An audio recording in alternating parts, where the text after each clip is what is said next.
একটা ভয়ঙ্কর এই কি বলে, মানে কি বলবো, এটা সুস্থ আসলে বলা সম্ভব না, মানে অসুস্থ একটা আহ, মানুষ এই দেশটাকে গেল 15 বছর শাসন করেছে। শ্বাসরুদ্ধকর একটা পরিস্থিতির মধ্য দিয়ে গিয়েছে। তার মধ্যে সবচাইতে বেশি আহ, নির্মম নির্যাতন যাদের উপরে চলেছে তারা হচ্ছে এই দেশের আলেম সমাজ।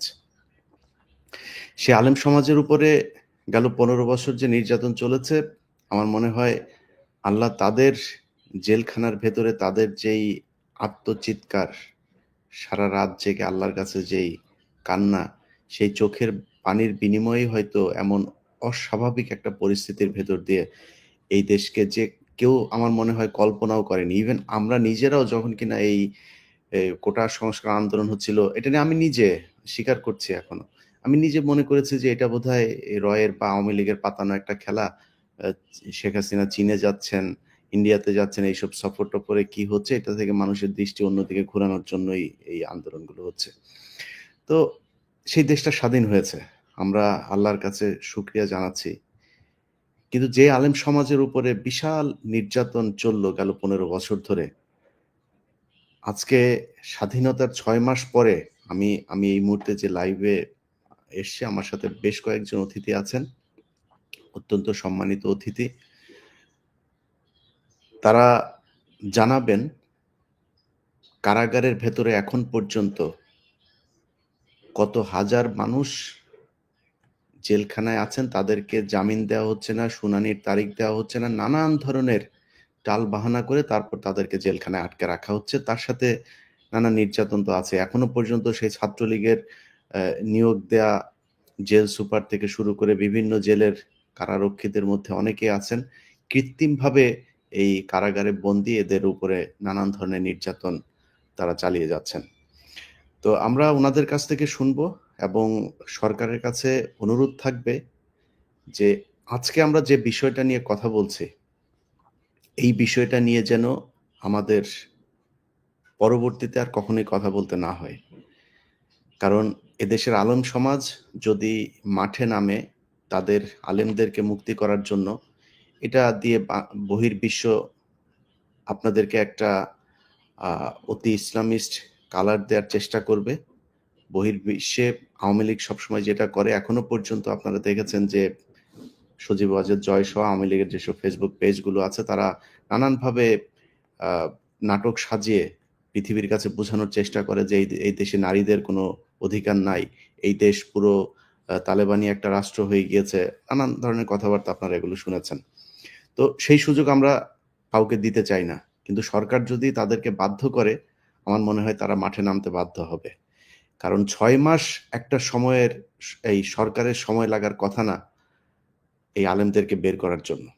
আমার মনে হয় এটার খুব দ্রুত কিভাবে করা যায় সেটার জন্য এই সরকার সিদ্ধান্ত নেবেন। আমরা আলোচনায় যাচ্ছি, আলোচনায় প্রথমেই আমাদের খুব সদ্য একজন আলেম বের হয়েছেন, আমরা তাকে দিয়েই শুরু করি। আমাদের পুরো আলোচনায় উপস্থিত আছেন অ্যাডভোকেট মোস্তফা নূর ভাই, যিনি বাংলাদেশ পরিবেশ ও মানবাধিকার সোসাইটির ভাইস চেয়ারম্যান। আছেন মাওলানা মোহাম্মদ মহিবুল্লাহ, যিনি 2 বছর জেল খেটে এই 2-3 দিন আগে যিনি বের হয়েছেন। আমার 32 নাম্বারে যেদিন ভাঙচুর হয় সেদিনই এটা নিয়ে ওনাকে নিয়ে আসার কথা ছিল লাইভে, তো আমরা ওই ঘটনাটার কারণেই এই 3 দিন পিছিয়ে আজকে লাইভটা করছি। এছাড়া আমার সাথে আছেন জনাব মাওলানা জিহাদুল ইসলাম, দারুল উলুম মহিতুল ইসলাম মাদ্রাসার যিনি মহাপরিচালক। যাই হোক, সরি, মহিউল ইসলাম। হুম, আমি আমি সবাইকে শুভেচ্ছা জানাচ্ছি এবং আপনাদের সবার কাছে কৃতজ্ঞতা যে আপনারা আমাকে সময় দিতে সম্মত হয়েছেন।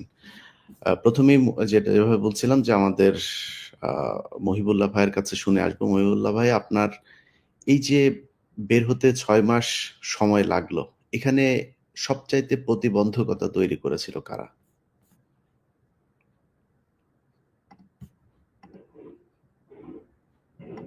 আল্লাহি ওয়া বারাকাতুহু।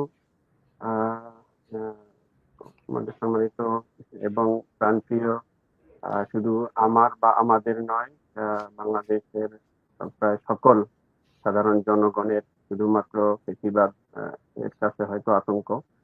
আর বাকি সকলের প্রাণপ্রিয় ইলিয়াস ভাই, আপনাকে আহ, অশেষ অশেষ অসংখ্য মোবারকবাদ এবং সেই সাথে কৃতজ্ঞতা জ্ঞাপন করছি আমাকে জাতির সামনে উপস্থিত হয়ে কিছু আহ, অবস্থা পরিস্থিতি বর্ণনা করার সুযোগ দান করার জন্য। আম, আমি একটু আহ, আমার পরিচয়টা সংক্ষেপে দেওয়ার চেষ্টা করি। আমি আসলে একদমই অজপাড়া গায়ের একজন আহ, সাধারণ মানুষ ছিলাম। আমার ফ্যামিলি ব্যাকগ্রাউন্ড সবাই প্রায় শিক্ষক, অত উচ্চ শিক্ষিত বা উচ্চ অফিসার বা রাজনীতির সাথে জড়িত এমন কেউই নেই। আমাদের পুরো এলাকাটায় এত পরিমাণ শিক্ষক যে আমাদের তরুণরা এটার নাম দিয়েছে মাস্টার পাড়া। আর আমার আহ, অধিকাংশ সময় আমার মনোযোগও ছিল এই শিক্ষা প্রতিষ্ঠান নিয়ে। কারণ আমার বিশ্বাস ছিল যে আহ, দেশ, রাষ্ট্র বা জনগণের আহ, সুষ্ঠু পরিচালনার জন্য, দেশে শান্তি ফিরিয়ে আনার জন্য যে জিনিসটা দরকার সেটা হচ্ছে দুর্নীতি মুক্ত মানুষ, একজন সৎ চরিত্রের মানুষ যার লোভ নেই, যার জনগণের নিঃস্বার্থ খেদমত করার আকাঙ্ক্ষা থাকে। এরকম লোকরাই যদি প্রশাসনে বা পরিচালনায় ব্যবস্থাপনায় থাকে তাহলেই সাধারণ মানুষ সুখে শান্তিতে থাকতে পারে। এজন্য আমি চেষ্টা করেছি আমার যতটুকু সম্ভব আমার আহ, অবস্থান থেকে যে কিভাবে একটা ছাত্র বা একটা ছাত্রীকে আদর্শবান এবং নির্লোভ এরকম গড়ে তোলা যায়। এজন্য আমি ভোরবেলায় বাড়ি থেকে বের হয়ে যেতাম, আমার বাচ্চারা ঘুমিয়ে থাকতো, আবার বাড়িতে যখন ফিরতাম বাচ্চারা ঘুমিয়ে থাকতো। আমার পরিবারের আমার নিজের সন্তানদের পিছনে আমার মেহনত করার সুযোগ কম হয়েছিল। আমি এখনো অবশ্য মনে করি যে দেশে দেশের সুষ্ঠু পরিচালনার জন্য, দেশে শান্তি ফিরিয়ে আনার জন্য, সাধারণ মানুষের অধিকার ফিরিয়ে আনার জন্য, দেশের স্বাধীনতা সার্বভৌমত্ব টিকিয়ে রাখার জন্য ঠিক আদর্শ মানুষের আদর্শ মানুষই প্রয়োজন। আমার প্রতিষ্ঠানে আমি আহ, শুরুতেই আমরা এই আদর্শ রাষ্ট্র গড়ার শপথ নিয়ে আমাদের সকালটা শুরু হইতো এবং সারাদিন এর উপরই আমরা আমার প্রতিষ্ঠানের সহ অন্যান্য তরুণ এক ঝাঁক যে শিক্ষক মন্ডলী ছিলেন সবার প্রচেষ্টা, সম্মিলিত প্রচেষ্টা ছিল। তো এর মধ্যে আহ, আহ, হঠাৎ কিভাবে কি হয়ে গেল আমি জানি না। আমার জানা মতে আমি শুধুমাত্র ভারতের বিরুদ্ধে মাঝে মধ্যে কিছু আলোচনা হয়তো কোথাও করতাম, এর বাইরে আমার কোনো কিছু করার সুযোগ ছিল না। তো আহ, কোথা থেকে যে এই বিষয়টা হঠাৎ করে চলে আসলো এটা আমি জানি না। এর আমি আমার প্রতিষ্ঠানেই ছিলাম, সম্ভবত পঞ্চম পিরিয়ডে, পঞ্চম শ্রেণীর ইসলাম ও নৈতিক শিক্ষার ক্লাসে আমি ছিলাম। সেখান থেকে আমার প্রতিষ্ঠানেরই একজন অফিস কর্মকর্তা, উনি আমাকে ডাকলেন যে স্যার আসছে, অফিসে কথা বল আপনার সাথে। আমি বের হয়ে সেদিকে যাইতেছিলাম, এমন সময় দেখলাম একজন লোক, উনি অফিস থেকে বের হয়ে আমার হাত ধরে বলতেছে ওইদিকে আসেন। আমি গেলাম মাঠের এক সাইডে, সেখান থেকে আমাকে আহ, বলতেছে আর একটু ওইদিকে আসেন, গেটের দিকে নিয়ে গেল। তো আমি কিছু বুঝে ওঠার আগেই গেটের সামনে হঠাৎ করে একটা গাড়ি চলে আসলো, বড় কালো গ্লাসের সাদা গাড়ি। ও গাড়ি বসে এখানে বসে। তো আমি ওই সময় কিছু বুঝে উঠতে পারিনি এখন কি আমি চিল্লাপাল্লা করবো নাকি আমি উম, মাদ্রাসার ভিতরে নিয়ে আসার চেষ্টা করবো নাকি। এই কিছু বুঝে ওঠার আগেই আমাকে সেখানে আহ, আহ, দুই পাশে দুইজন বসলো, সামনে লোক আছে। দেখলাম যে চারদিক থেকে 7-8 জন লোক একটা গাড়িটা ভরে গেল আর আহ, গাড়ি ছেড়ে দিল। তো এরপরে তারা আমাকে নিয়ে আমার বাড়িতেও গেল। আমার সাথে থাকা মোবাইল সেটা নিয়ে গেল। আমার বাসা থেকে আমার ওয়াইফের মোবাইলটা নিয়ে গেল। তারপরে বাসায় গিয়া আহ, পরবর্তীতে জানতে পারলাম যে বাসায় যারা ছিলেন তাদেরকে অনেক ভয় ভীতিও দেখাইছে। বাসায় আলমারি গুলো খুলছে এবং সেখানে তারা বাড়ির আশেপাশে আরো অনেক লোকজন নাকি ছিল। তো আমি তো গাড়ির ভিতরে ছিলাম, আমার চোখ বাঁধা ছিল, হাতে হ্যান্ডকাপ করা ছিল। আমি আর এখানে কি হচ্ছে আমি জানি না। আমাকে জিজ্ঞাসা করছিল আপনার ফোন আছে কিনা, আমি বললাম আমার আর ফোন নেই। আর ল্যাপটপ আছে কিনা জিজ্ঞাসা করলে আমি বললাম ল্যাপটপ একটা আছে মাদ্রাসায়। তো সেখানে উম, আবার ওরা আমাকে সহই মাদ্রাসায় গিয়া, আমি গাড়ির ভিতরেই ছিলাম, ওরা মাদ্রাসা থেকে আমার ল্যাপটপটাও নিয়ে আসে। এটা ছিল ফেব্রুয়ারির 23 সালের ফেব্রুয়ারির 6 তারিখ। আনুমানিক সময় ছিল সোয়া একটা। এরপরে সেখান থেকে নিয়ে গেলে এসপি হুজুর, অফিসের আপনি সামনে। আপনি আপনি কি কথা বলছেন কি হেডফোনে না কিসে? একটা ব্লুটুথ। ব্লুটুথ? ব্লুটুথ হলে এটা মানে আমার অনেকেই বলছে যে আপনার সাউন্ড শোনা যাচ্ছে না। উম, আপনি আপনি আপনি ব্লুটুথটা বন্ধ করে সরাসরি একটু ফোনে আসেন, আমরা ততক্ষণে একটু আমাদের আইনজীবী ভাইয়ের কাছ থেকে একটু জেনে আসি যে এখন পর্যন্ত জেলখানার অবস্থা কি, কত মানুষ জেলখানায় বন্দি আছে এবং তাদের আহ, বন্দিতে মানে তাদের আসলে মুক্তিতে সমস্যাটা কোথায়, কারা বাধা দিচ্ছেন। আহ, এম এন মোস্তফা ভাই, আমরা জি, আপনার কাছ থেকে শুনে আসি। জি। সম্মানিত ইলিয়াস ভাই, আহ, সংগ্রামী দেশবাসী, বিপ্লবী গণ জনগণতান্ত্রিক বাংলাদেশের নাগরিকবৃন্দ, আসসালামু আলাইকুম রহমতুল্লাহ। আসলে আহ, যে বিষয়টা এখনো পর্যন্ত যে মুক্তির সমস্যাটা কোথায়? সমস্যাটা হলো আমরা যে মুক্ত হয়েছি, আমরা যে জালিম মুক্ত হয়েছি। দেশ যদি জালিম মুক্ত হয় তাহলে সমস্যা থাকার কথা না। দেশ আসলে জালিম মুক্ত না, এখনো 80-90% যে জালিমের অনুচরেরা, সক্রিয় অনুচরেরা যে ক্ষমতা বসে আছে, বিভিন্ন জায়গায় বসে আছে, গুরুত্বপূর্ণ জায়গা তারা পাহারাদারি করছে। এটা তো এই যে বেনজি সাহেবের বক্তব্যেও উঠে আসছে এবং আমরাও জানি। তো এই কারণে দুটা বিষয় আমি আজকে এই পর্যায়ে বলবো। সেটা হলো যে আলেম ওলামা যারা নাম আছে, যাদের নামধাম আছে, যারা তাদের বিষয়ে কিছুটা হিসাব কিতাব আছে। আমরা বলতে পারি কতজন জেলে আছেন, কতজন জেলে আদালতে জামিন পাওয়ার পরেও জেলখানায় আটক আছেন। দুর্ভাগ্যজনক এখানে একটা কথা, উচ্চ আদালতে জামিন পাওয়া সত্ত্বেও,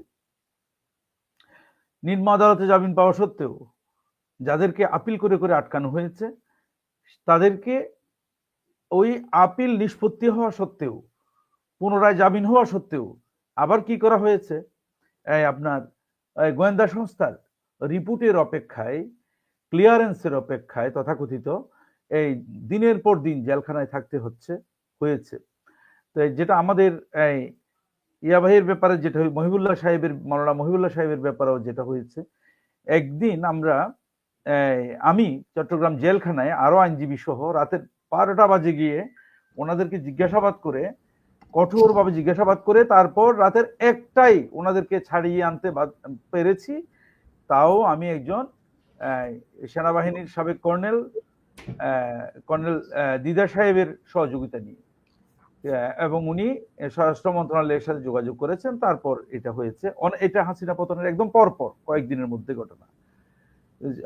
এরপর এখানে যেটা আলোচ্য বিষয় হতে পারে যে জামিনে মুক্ত হওয়ার পরেও জামিনে বের হতে গোয়েন্দা সংস্থার মর্জির উপর ভরসা করতে হয়। এটা চরম মানবাধিকার লঙ্ঘন। এটার মতো চরম মানবাধিকার লঙ্ঘনের বিষয় আর হতে পারে না। আর জালিমরা যেগুলো ঘটনা ঘটিয়েছে, আমি যেটা একটু করে বলছিলাম যে বড় বড় আলেম যারা আছেন, যারা কওমি আলেমরা আছেন, এমনিতে আমাদের আলিয়া লাইনের আলেমরা আছেন যারা ক্ষতিগ্রস্ত হয়েছেন মিথ্যা মামলায়, সাজানো নাটকে, তাদের যে হিসাব একটা আছে। কিন্তু সাধারণ লোককে, তরুণ যুব সমাজকে নামাজি কালামি দেখলে অথবা দুর্বল ফ্যামিলির লোকজনকে ধরে ধরে গুম করে করে তাদের দাড়ি লম্বা করে তাদেরকে জঙ্গি তকমা দিয়ে, কিছুই জানে না তারা, এরকম করে করে যাদেরকে আটক করা হয়েছে, এদের সংখ্যা সহ আমি একটা খোঁজখবর নিয়েছি যে প্রায় তারা কোনো দলেরই সাপোর্টার না। তাদেরকে দিয়ে সাপোর্টাস তৈরি করার জন্য এই ফ্যাসিবাদী সরকার সাপোর্টাস তৈরি করার জন্য, ঘটনা তৈরি করার জন্য, যাদেরকে কেউ খুঁজবে না, এইরকম যাদের কম, ফ্যামিলির সামর্থ্য কম, দুর্বল, এই সমস্ত লোকদের সংখ্যা মিলাই টেলাই প্রায় 5,000 লোককে এখনো পর্যন্ত আটক রাখা হয়েছে বিভিন্ন পর্যায়ে। এবং এই মামলাগুলো একসাথে যদি প্রত্যাহার করা না হয়, একসাথে মামলা প্রত্যাহার করা না হয়, তাহলে এই ফ্যামিলিগুলো এই আইনি মোকাবেলা করার পন্থা জানা এবং মোকাবেলা করে বেরিয়ে আসা, এটা খুবই অসম্ভব ব্যাপার। জি ইলিয়াস ভাই। জি ইসহাক ভাই, আমরা আপনার কাছ থেকে একটু শুনে আসি, জেলখানায় এই মানে যে অবস্থা থেকে আপনারা বের হয়েছেন, আলেমরা যে অবস্থার মধ্যে ছিল, মানে আপনার কাছে কি মনে হয়েছে সবচাইতে বেশি প্রতিবন্ধকতা কারা তৈরি করেছে? আসসালামু আলাইকুম ওয়া রাহমাতুল্লাহি ওয়া বারাকাতুহু। আলহামদুলিল্লাহ, মহান আল্লাহ সুবহানাহু ওয়া তাআলার অশেষ শুকরিয়া জ্ঞাপন করছি। এর সাথে সাথে আমাদের প্রিয় সাংবাদিক ইলিয়াস ভাই, যিনি মাজলুমদের পক্ষে অনবরত কাজ করে যাচ্ছেন, আপনারও কৃতজ্ঞতা আদায় করছি। তো আমি 2018 সালের জুলাই মাসের 8 তারিখ আমাকে গ্রেপ্তার করে নিয়ে যাওয়া হয়েছিল আমার নিজের মাদ্রাসা মার্কাজুল কোরআন ওয়াল হিকমা, সিংহের মানিকগঞ্জ, এখান থেকে। এরপরে আমি একটানা প্রায় 33 মাস মানিকগঞ্জ কারাগার, কাশিমপুর হাই সিকিউরিটি এবং নারায়ণগঞ্জ কারাগার, এই 3টি কারাগারে মিলিয়ে প্রায় 33 মাস আমার জেল খাটতে হয়েছিল। তো এই বিস্তারিত বলতে গেলে অনেক লম্বা সময় লেগে যাবে। তো ইলিয়াস ভাই যেটি জিজ্ঞাসা করেছেন, তো আমার এই 33 মাসের সময়টিতে আমি দেখেছি যে সেই আওয়ামী লীগের সেই সময়টিতে বিগত 15 বছর যেই ফ্যাসিবাদী শক্তি ক্ষমতায় ছিল, এই সরকার এবং রাষ্ট্রের বিভিন্ন মাফিয়া, যেমন মিডিয়া মাফিয়া, মিডিয়ার মাধ্যমে কিছু ন্যারেটিভ তৈরি করা হতো, এর সাথে সম্পৃক্ত হতো কিছু দুর্নীতিবাজ সরকারি কর্মকর্তা, এবং তাদের সাথে জেলখানার জেলার সুপার এবং বিভিন্ন গোয়েন্দা সংস্থা এবং আদালতের বিভিন্ন পর্যায়ের লোকজন, অর্থাৎ এই রাষ্ট্রযন্ত্রের প্রত্যেকটা রন্ধ্রে রন্ধ্রেই এমন একটা সিস্টেম চালু করা হয়েছিল পারস্পরিক যোগ সাজসে, যে এখানে একজন ব্যক্তি যদি মাজলুম হয় এবং তার যদি আত্মীয় স্বজন খুব বড় লেভেলের কেউ প্রভাবশালী না থাকে এবং তার যদি পর্যাপ্ত পরিমাণে অঢেল টাকা পয়সা না থাকে, তাহলে তার জীবনটা একেবারে মানে অমানবিক হয়ে যায়। বিশেষ করে যাকেই একটা জঙ্গি সন্ত্রাস বিরোধী আইনের যে মামলা, এই একটা মামলা কাউকে দেয়া হলে এমনকি কোনো আদালতে এই মামলা লড়ার জন্য একজন আইনজীবী পর্যন্ত রাজি হয় না, এমন একটা কঠিন পরিস্থিতির মধ্যে দিয়ে আমরা পার করেছি। তো এর পরবর্তীতে এই মামলাগুলো অনেক কষ্ট করার পর, আমার মামলাটাই যদি আমি বলি, আমি গ্রেপ্তার হওয়ার পরে প্রায় 12 মাস পরে 1 বছর ম্যাজিস্ট্রেট কোর্ট, জজ কোর্টে অসংখ্যবার জামিন চাওয়া হয়েছে, নামঞ্জুর হয়েছে, হয়নি। 1 বছর পরে হাইকোর্টে কয়েকবার আবেদন করার পরে আমার জামিন মঞ্জুর হয়। তো এই হাইকোর্টে জামিন মঞ্জুর হওয়ার পরে যখন আমার এই জামিনের কাগজ আমার মানিকগঞ্জ কারাগারে আসে, তো এর ওই সময় আমাকে বলা হলো যে ছাড়া হবে, জেল গেটে নিয়ে যাওয়া হলো। কিন্তু যখনই আমার দেখলো যে এটা সন্ত্রাস বিরোধী মামলা, তখনই আবার আমাকে ফিরিয়ে দেওয়া হলো এবং বলা হলো যে এই কাগজটা আবার যাচাই করতে হবে, অথচ সবকিছু ঠিক ছিল। তো এইভাবে 3 দিন পর্যন্ত সেখানে তারা সম্ভবত উপরে ফোন দিয়েছে সেই গোয়েন্দা সংস্থাদেরকে, তারা নাকি ছাড়তে মানা করেছে। কিন্তু একটা আদালতের কাগজ আসার পরেও, নাম ঠিকানা সব ঠিক থাকার পরেও সর্বোচ্চ 24 ঘন্টা তারা এটা যাচাই করার জন্য রাখতে পারে। কিন্তু সেখানে দেখা গেল যে 3 দিন পর্যন্ত আমাকে আটকে রাখা হয়েছে, আমাকে ছাড়া হয়নি। 3 দিন পরে আমাকে জানানো হলো যে এটা হাইকোর্ট থেকে এই মামলাটায় স্টে আদেশ এসেছে। যেমন কিছুদিন আগে যে মাওলানা মহিবুল্লাহ সাহেব, ওনার জন্য আমরা যেই আন্দোলন করেছিলাম কাশিমপুরে, যে একই অবস্থা, যে একটা মামলা একজন নিরপরাধ মানুষ 1 বছর জেল খাটার পরেও, 2 বছর জেল খাটার পরেও জামিন হলেই তখন জেল গেট থেকে, কিছু মামলা তো হাইকোর্টে বা উচ্চ আদালতের যেখানে গোয়েন্দা সংস্থার লোকজন থাকেন বা সরকারি কর্মকর্তা, তারা জানান যে এই মামলাটা জামিন হয়েছে, স্টে আবেদন করেন তারা। আবার কিছু ক্ষেত্রে দেখা যায় যে তারা প্রথমে এটা স্টে আবেদন করেন না, যেমন মহিবুল্লাহ সাহেবটাও হয়েছে, ওনার মামলা জামিন হয়েছে সম্ভবত 16 তারিখ জানুয়ারি মাসে, কিন্তু উনি 31 তারিখ শুক্রবার যখন ওনার জেল গেটে ওনার জামিন নামা গেল, এরপরে জেল গেট থেকে হাইকোর্টে তাদেরকে মানে গোয়েন্দা সংস্থাকে বলা হলো, তারপরে তারা আরো 2-3 দিন পরে তারা জামিন স্টে করার জন্য সেখানে প্রস্তুতি নেওয়া শুরু করলো। এটা একটা সংবিধানের দেশ, একটা আইন কানুনের দেশে এই ধরনের বেআইনি এবং সংবিধান বিরোধী কার্যক্রম কিভাবে হতে পারে? এটা আমাদের জন্য একটা আশ্চর্যজনক বিষয়। সবচাইতে আশ্চর্যজনক হচ্ছে যে বিগত 15 বছরের ফ্যাসিবাদী সময়ে এই যে আলেম ওলামাদের সাথে বা ইসলামী জনগণের সাথে যাদের দাড়ি টুপি আছে বা যাদের কয়েকটা বই পুস্তক পাওয়া গেছে বা কোনো মাদ্রাসা মসজিদ থেকে যাদেরকে ধরে আনা হয়েছে, তাদের জন্য এই বিগত 15 বছর যে ধরনের বৈষম্য করা হয়েছিল জামিনের ক্ষেত্রে, জামিনের পরে মুক্তির ক্ষেত্রে, আবার ক্লিয়ারেন্স নামক একটা নতুন একটা ঝামেলা, যে আদালত, আমরা জানি বাংলাদেশের সবগুলো কারাগার এটা কোর্টের আদেশ মেনে চলতে বাধ্য। একজন ব্যক্তিকে জেলখানায় রাখতে হলে তার ব্যাপারে কোর্টের পক্ষ থেকে সাজা অথবা ওয়ারেন্টের একটা কাগজ লাগবে। আবার একই ব্যক্তিকে যখন জেলখানা থেকে ছাড়তে হবে তার জন্য আদালতের জামিনের কাগজ লাগবে। তো এই জামিনের কাগজের আলোকেই কিন্তু কারাগারগুলো কোনো বন্দীকে মুক্তি দেয়া বা আটকে রাখার ক্ষমতা পায়। কিন্তু যখন কোর্ট তাকে বলল যে আপনি এই আসামিটাকে ছেড়ে দেন, বেল বন্ড যখন পৌঁছলো, তারপরেও যদি আবার জেলাররা তখন আটকে রাখে, সুপাররা বলে যে ডিআইজির পারমিশন লাগবে বা গোয়েন্দা সংস্থার ক্লিয়ারেন্স লাগবে, তাহলে তো আমরা কি বলবো যে আমরা এখন থেকে জামিনের জন্য আর আদালতে যাব না, তাহলে কোন গোয়েন্দা সংস্থার কাছে যেতে হবে তার ঠিকানা দিন। কারণ আদালত থেকে জামিন হওয়ার পরেও যদি ক্লিয়ারেন্সের জন্য আটকে রাখা হয়, তাহলে এটা কোন সংবিধান, কোন আইনের আলোকে আপনারা এই জুলুমগুলো করছেন? এবং এখনো এমন হচ্ছে, এখনো বর্তমানে অনেক মামলা জামিন হওয়ার পরে দেখা যায় যে উচ্চ আদালতে সেটাকে স্টে করে দেওয়া হচ্ছে। আবার জামিনের জন্য একজন নিরপরাধ ব্যক্তির ওকালতনামা, আমাকে কোর্টে যারা কাজ করেছে অনেকে জানিয়েছেন যে একজন সন্ত্রাস বিরোধী মামলায় যদি কোনো ইসলামিক ব্যক্তির ওকালতনামা আমরা জেল গেটে নিয়ে যাই, তখন সেই ওকালতনামাটা স্বাক্ষর করে আমাদেরকে দেওয়া হয় না, আমাদেরকে বলে আপনার ডিসি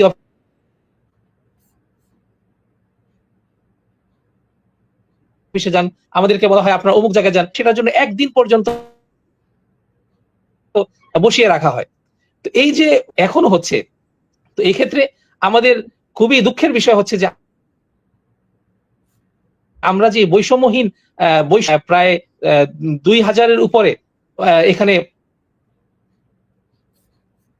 ছাত্র জনতা জীবন দিয়েছে, 30,000-এর উপরে যেখানে এত রক্ত এত পরিশ্রমের পরে যে বাংলাদেশ এসেছে, এখান থেকে তো অবশ্যই আমরা প্রথম দিনই আশা করেছিলাম সরকার, এই নতুন সরকার প্রথম দিনই জেলখানায় বিগত 15 বছর যাবত যারা রাজনৈতিক হয়রানির জন্য, যারা সন্ত্রাস বিরোধী মামলার নামে অথবা যে কোনো রাজনৈতিক মামলায় যারা বন্দী ছিল, তাদেরকে প্রথম একটা অর্ডারের মাধ্যমে তাদেরকে জেলখানা থেকে ছেড়ে দেওয়া হবে, এটা আমরা সবাই আশা করেছিলাম। কিন্তু সেই আশা আমরা এখনো দেখছি না। তো এটা যে কালক্ষেপণ করা হচ্ছে, এবং আইন উপদেষ্টা যিনি বলেছিলেন যে যারা মিথ্যা মামলায় আছে তাদেরকে আমরা ছাড়ার জন্য ব্যবস্থা করছি, কিন্তু তার কথারও আমরা কোনো বাস্তবায়ন দেখছি না। বরং আমরা দেখতেছি এখন আবার নতুন করে একটা সিন্ডিকেট তৈরি হয়েছে হাইকোর্টের মধ্যে, তারপরে উচ্চ আদালতে, যেখানে এই বিগত 15 বছরের যেটা পরীক্ষিত যে আওয়ামী জুলুমের যে মামলাগুলো, এই মামলার বন্দীদের ক্ষেত্রেও তাদের জামিনটা অনেক কষ্টে জামিন নেওয়ার পরেও সেই জামিনগুলোকে স্টে করে দেওয়া হয়। আবার একটা জামিন স্টে করে দিলে সেই জামিন, আপনারা অনেকে জানেন যে একজন সাধারণ নাগরিক যখন একটা জেলে বন্দী হয়, তার পরিবার তার জামিন করার জন্য কারো গরু বিক্রি করতে হয়, ছাগল বিক্রি করতে হয়, অনেকে জমি জমা বিক্রি করে 6 মাস, 1 বছর, 2 বছর, 15 বছর পর্যন্ত অনেকে এমন বন্দী আছে যে যাদের বাড়ির সব সহায় সম্বল বিক্রি করে তার জামিন করা হয়েছে। এরপরে সেই জামিনটা হওয়ার পরে সবাই আশায় থাকে যে এখন আমরা আদালতের মাধ্যমে জামিন পেয়েছি, আমরা বের হতে পারবো। এই সময় যদি তাকে বলা হয় যে এই জামিনটা স্টে হলো, স্টে করার পরে ওই স্টে ভাঙানো কিভাবে যাবে এই সম্পর্কে অনেকে জানেন না। এরপরে যে কাজটা হয়, অনেকের ক্ষেত্রে আবার জেল গেটে মামলা দেওয়া হয়। যেমন আমাকে মামলা দেওয়া হয়েছিল, আমার 1 বছর জেলে আমি থাকার পরে আমার যখন জামিন হলো, সেই জামিন হওয়ার পরে আমাকে 3 দিন পর্যন্ত আটকে রেখে অবৈধভাবে তারা আমাকে স্টের একটা কাগজ দেখালো।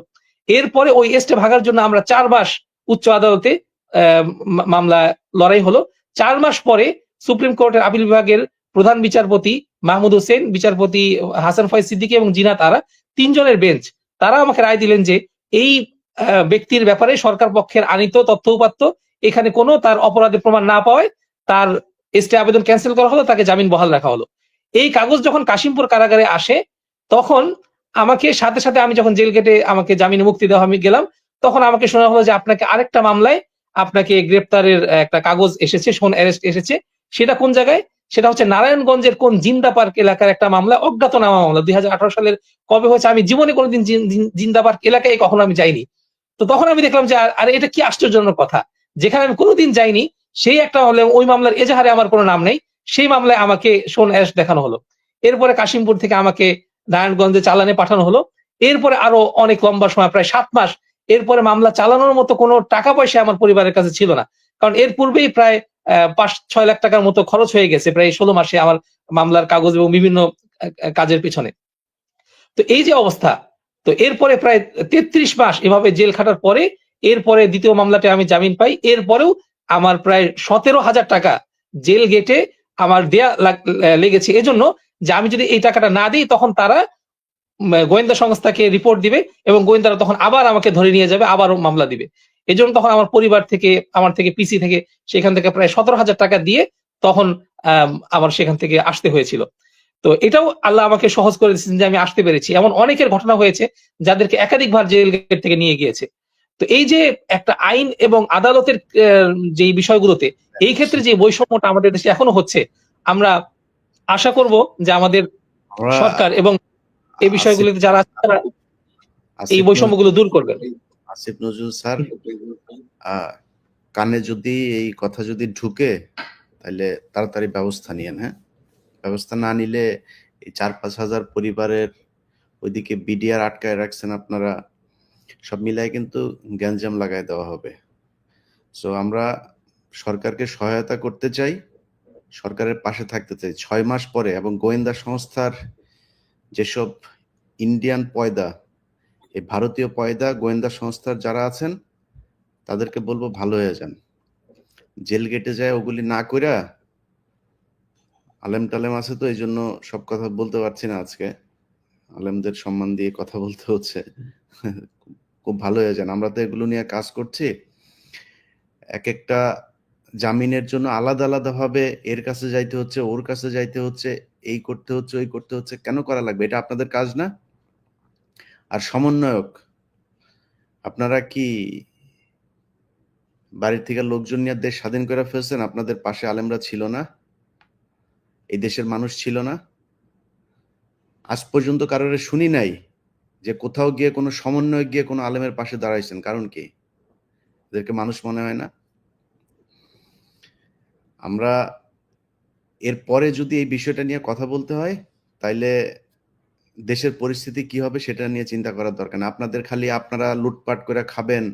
আর যারা এতদিন শেখ হাসিনার সময় যেই মানুষজন কিনা এই শেখ হাসিনার বিরুদ্ধে কথাবার্তা বলেছে, বলার কারণে জেলখানায় গিয়েছে, আপনাদের এখানে উপদেষ্টা পরিষদের ২ জন দেখান, খালি ছাত্রদের ২ জন বাদ দিয়ে অন্য ২ জন দেখান যারা কিনা শেখ হাসিনার বিরুদ্ধে কথা বলেছে।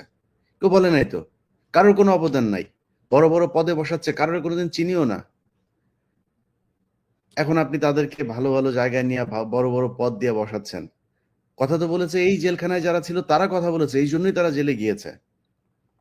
তো তাদেরকে ছাড়াবেন না?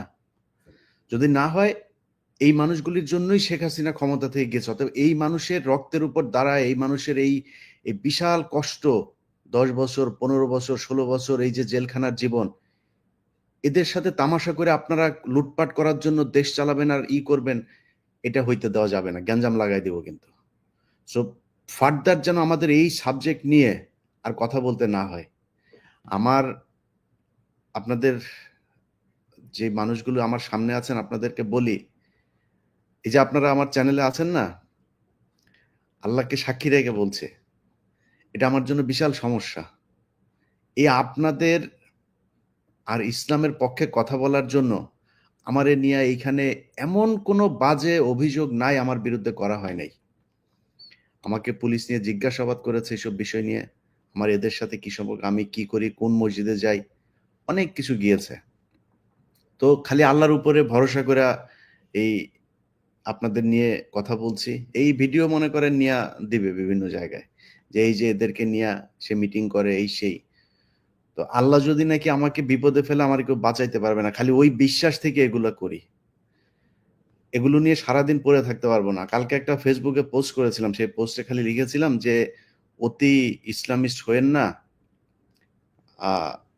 এই যে মেয়েদেরকে ফুটবল খেলায় করতে দিয়েছে, সেখানে আমি কয়েকটা কমেন্ট পড়ছিলাম, সেখানে লিখছিল যে আমি কাফের হয়ে গিয়েছি। মেয়েদের ফুটবল খেলার পক্ষে কথা বলে হচ্ছে আমি হচ্ছে জাহেল, আমার মতো এরকম মূর্খ, আমি কিচ্ছু বুঝি না। ভাই আপনি এত হারাম হালালের চিন্তা করছেন? বাংলাদেশের মসজিদ আর মাদ্রাসাগুলো চলে কোনোদিন? কয়টা মাদ্রাসায় খোঁজ নিয়েছেন যে ভাই হালাল টাকা দিবেন, হারাম টাকা দিয়েন না? কোনোদিন খোঁজ নিয়েছেন নাকি? এটা আছে আপনার কোরআনে? এটা ইসলাম অ্যালাউ করে আপনাকে যে যেখান থেকে পান ওখান থেকে টাকা পয়সা নিয়ে খালি আপনি খাবেন, এটা বলেছে নাকি কোনোদিন? তো হারাম হালাল সব জায়গায় করেন না, দেশের পরিস্থিতি বুঝেন। তারা প্রতিটা ঘটনাকে বহির্বিশ্বের কাছে নিয়ে তারপরে দেখায় যে এই যে দেখো বাংলাদেশে ফুটবল খেলা। আরে ভাই আপনি বাংলাদেশের শরিয়া আইন চান? যদি আপনি চান, আপনি যদি করতে পারেন করেন, সমস্যা নাই। আপনার কি মনে হয় নাকি আমি বিরুদ্ধে আপনার? কিন্তু পরিস্থিতি তো বোঝা লাগবে। দেশের বর্তমান অবস্থায় যে বিভিন্ন জায়গায় কালো পতাকা নিয়ে মাহফিল, তারপরে কোরআনের এই ওয়াজ মাহফিল টাফিল এগুলোতে যারা কিনা আপনার পাশে যে এই কালো পতাকা লা ইলাহা ইল্লাল্লাহ মুহাম্মাদুর রাসূলুল্লাহ এগুলো লেখা দাঁড়ায় থাকবে, ওইটারে ধরে পিটাবেন। এটা বুঝবেন এটা হচ্ছে রয়ের লোক নাহলে আওয়ামী লীগের লোক। টাকা দিয়ে ওরা ওখানে নিয়ে দাঁড় করানো হয়েছে। এগুলো ওরা ভিডিও করে ছবি তুলে তারপরে বিভিন্ন দেশে এগুলো পাঠাচ্ছে। আমি তো ওদের বিভিন্ন গ্রুপে আছি, ওরা কি করে আমি তো দেখি। এই যে নিজুম মজুমদার থেকে শুরু করে এদের সারাদিন কাজ হচ্ছে এটা, এই যে সজীব ওয়াজেদ, জয় টয়, এদের অন্য কোনো কাজ নেই। এদের কাজই হচ্ছে ইসলামকে মানুষের কাছে বিকৃতভাবে উপস্থাপন করা। অতএব আমারে ইসলাম শিখাইতে আসেন না, ইসলামের পক্ষে কথা বলা আমারে শিখাইতে আসেন না। আপনি এই কয়দিন আগে মসজিদের ভেতরে মমতাজ ঢুকে মিম্বরে বসে তারপরে হুজুরকে সরায় দিয়ে জুমার নামাজের দিন বক্তব্য দিয়েছে, দেখেন নাই? জগন্নাথ বিশ্ববিদ্যালয়ের উপাচার্য ইমামকে নিচে বসায় মিম্বারের উপরে বসে মহিলা মানুষ যায় বসে তারপরে বয়ান দিয়েছে, আপনাদেরকে ইসলাম শিখিয়েছে। কই কিছু বলতে পারেন নাই তো? ওয়াজ করে আর ওয়াজের পিছনে যখন হুজুর যা বলে ইয়াস এই লাফান শুরু করেন। আপনি ওই মহিলারা যা থাপড়াইতে পারেন নাই? উচিত ছিল তো ওরে ওইখানে টাইনা হেসটা তারপরে মসজিদ থেকে বার করা। এটার নাম হচ্ছে ইসলাম। তবে আমাদেরকে ইসলাম শিখাইতে আসেন না। এই ইসলামের জন্য জীবনে বহুত কিছু হারাইছি। যাই হোক, আমাদের এই আরো দুইজন আলোচক আছেন আপনাদের কাছে। আমি জাস্ট আমরা খুব বেশি সময় নিব না। আপনাদের জেলখানার যে জীবন সেই জীবনটার বর্ণনা শুনবো। আমাদের জিয়াতুল ভাইকে পাচ্ছি না, মিজানুর রহমান আজাদি, আপনাকে দিয়ে শুনি আপনার কি অবস্থা, কি চললো, কি দেখছেন, আলেমদের মুক্তিতে বাধা কারা দিচ্ছে একটু বলেন। আসসালামু আলাইকুম রহমতুল্লাহ। সর্বপ্রথম আমি ইলিয়াস হাসান ভাইকে আন্তরিক ধন্যবাদ এবং মোবারকবাদ জানাই। আমি দ্বীপাঞ্চল ভোলা ভোলা বাংলাদেশের একটি দ্বীপ জেলা। আমরা এখানে 2013-তে শাপলা চত্বরে অবস্থান করেছি। আমি হেফাজত মামলায় কারাবন্দী ছিলাম ভোলা জেলায় এবং নেতৃত্বেও ছিলাম।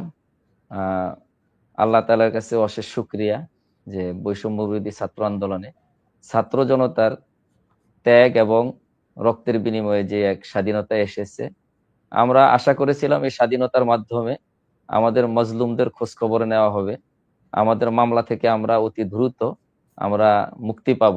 কিন্তু বড় দুঃখের সাথে বলতে হয়, আমাদের দ্বীপ জেলা ভোলার যে একজন মজলুম আলেম এই কয়েকদিন আগে মুক্তি পেয়েছে, মাওলানা মহিবুল্লাহ সাহেব, শ্রদ্ধাভাজন আলেম, আমার বাড়ির কাছে বন্ধু মানুষ। কিন্তু বড় হতভম্ব হয়ে যায় যে নতুন স্বাধীনতা স্বাধীনতা বলে স্লোগান দেওয়া হয়, আজকেও আমরা আদালতের বারান্দায় দাঁড়িয়ে থাকি, আমাদেরকে সেই জোহরের নামাজও আমরা পড়তে পারি না, আদালত চত্বরে আমাদেরকে কাটাতে হয় সকাল থেকে নিয়ে মাসে 3-4 বার হাজিরা দিতে হয়। আল্লাহ তাআলার অশেষ মেহেরবানি যে আজকে আমরা ভোলা জেলা দায়রা জজে 2টি মামলা থেকে আমরা খালাস পেয়েছি, 19 জন আলেম। তো মূলত ফেসিস্ট স্বৈরাচারের আমলে যে সকল মানুষ কথা বলেছে এরা নির্গৃহীত হয়েছে, দেশান্তর হয়েছে। যেমন আপনি, যারা দেশে রয়েছে তাদের প্রতি যে নির্বিচারে অত্যাচার এবং জুলুম, এই বিষয়গুলো আসলে অবর্ণনীয়। জেলখানার কারাবন্দী জীবন কত অসহনীয়, এবং ওই সময় সকলেই একটা লাঞ্ছনা এবং তিরস্কারের সাথে দেখতো। বিশেষ করে আমি বলি যে প্রশাসনের লোকের মাধ্যমে আমরা যে হয়রানির শিকার হয়েছি স্বৈরাচারের আমলে, কিন্তু 6 মাস যাওয়ার পরও দেখি আমরা সেই প্রশাসনিক জুলুমের মধ্যে এখনো আমরা নিমজ্জিত। যেমন আমাকে গ্রেপ্তার করা হয়েছে রাত্রে 12:30টায় ভোলা সদর থানার ওসি তৎকালীন এনায়েত স্যার, উনি নিজে এসে তার ব্যাটালিয়ন নিয়ে চতুর্দিকে আমার মাদ্রাসার পাশে বাসা থেকে আমাকে রেড দিয়ে গ্রেফতার করে। আমার গায়ে ওই সময় 103 জ্বর ছিল। আমার ঘরে ছোট্ট বাচ্চা আছে, আমার 4 ছেলে হাফেজে কোরআন, ওরা আতঙ্কিত হয়ে গেছে। ঘর থেকে আমাকে এমন পরিস্থিতিতে গ্রেফতার করে রাত্রে 12:30টায় নিয়ে যাওয়া হয়, মনে হয় যেন একজন মোস্ট ওয়ান্টেড ক্রিমিনাল সন্ত্রাসীকে গ্রেফতার করা হয়েছে। তো ওই সময় আমি অথচ একটা মাদ্রাসার মুহতামিম, আমি ভোলা জেলার পরিচিত একজন আলেম, সদরেই আমার একটা মেশকাত পর্যন্ত মাদ্রাসা, পাশে আমি বাজার মসজিদে কেন্দ্রীয় মসজিদের খতিব। এমন একজন লোককে এভাবে গ্রেফতার করে নিয়ে পর আবার জেলখানায় মামলা দেওয়া, সেখান থেকে দীর্ঘ আমরা এই জুলুমের শিকার হয়ে নতুন স্বাধীনতায় আমরা এসে আদালতের বারান্দায় যাওয়া, আমাদের কোনো খোঁজ খবর না নেওয়া, এবং দেশ কিভাবে চলতেছে আমার কাছেও আমি অনেক হতভম্ব হয়ে যাই। তো এই জন্য আজকের এই লাইভে আপনার মাধ্যমে আমাদের এই মনের অভিব্যক্তিগুলো প্রকাশ করতে পেরেছি, এজন্য আপনাকে আন্তরিক শুভেচ্ছা জানাচ্ছি। তবে আমার মনের একটা চাহিদা হলো, যারা বর্তমানে দেশ সংস্কারের নামে দেশের শাসনভার গ্রহণ করেছে, তাদের সংস্কারগুলো যেন আমাদের সামনে স্পষ্ট করে। আমি বলি যে আমরা যারা জেল জুলুম সহ্য করেছি, স্বৈরাচার পেচিস্ট, ওই মাফিয়া ডন খুনি হাসিনার আমলে আমরা কথা বলেছি, আন্দোলন করেছি, রাস্তায় পুলিশ বাহিনীর মার খেয়ে আমরা রক্তাক্ত হয়েছি, শাপলা চত্বরে রক্তাক্ত হয়েছি, ছিলাম শাপলা চত্বরে, জেল খেটেছি। আমাদেরকে তো কখনো আমাদের থেকে মতামত নেওয়া হয় না দেশ কিভাবে সংস্কার করা হবে, বরং আমাদেরকে অবজ্ঞা করা হয়। তাহলে কি সংস্কার চলতেছে?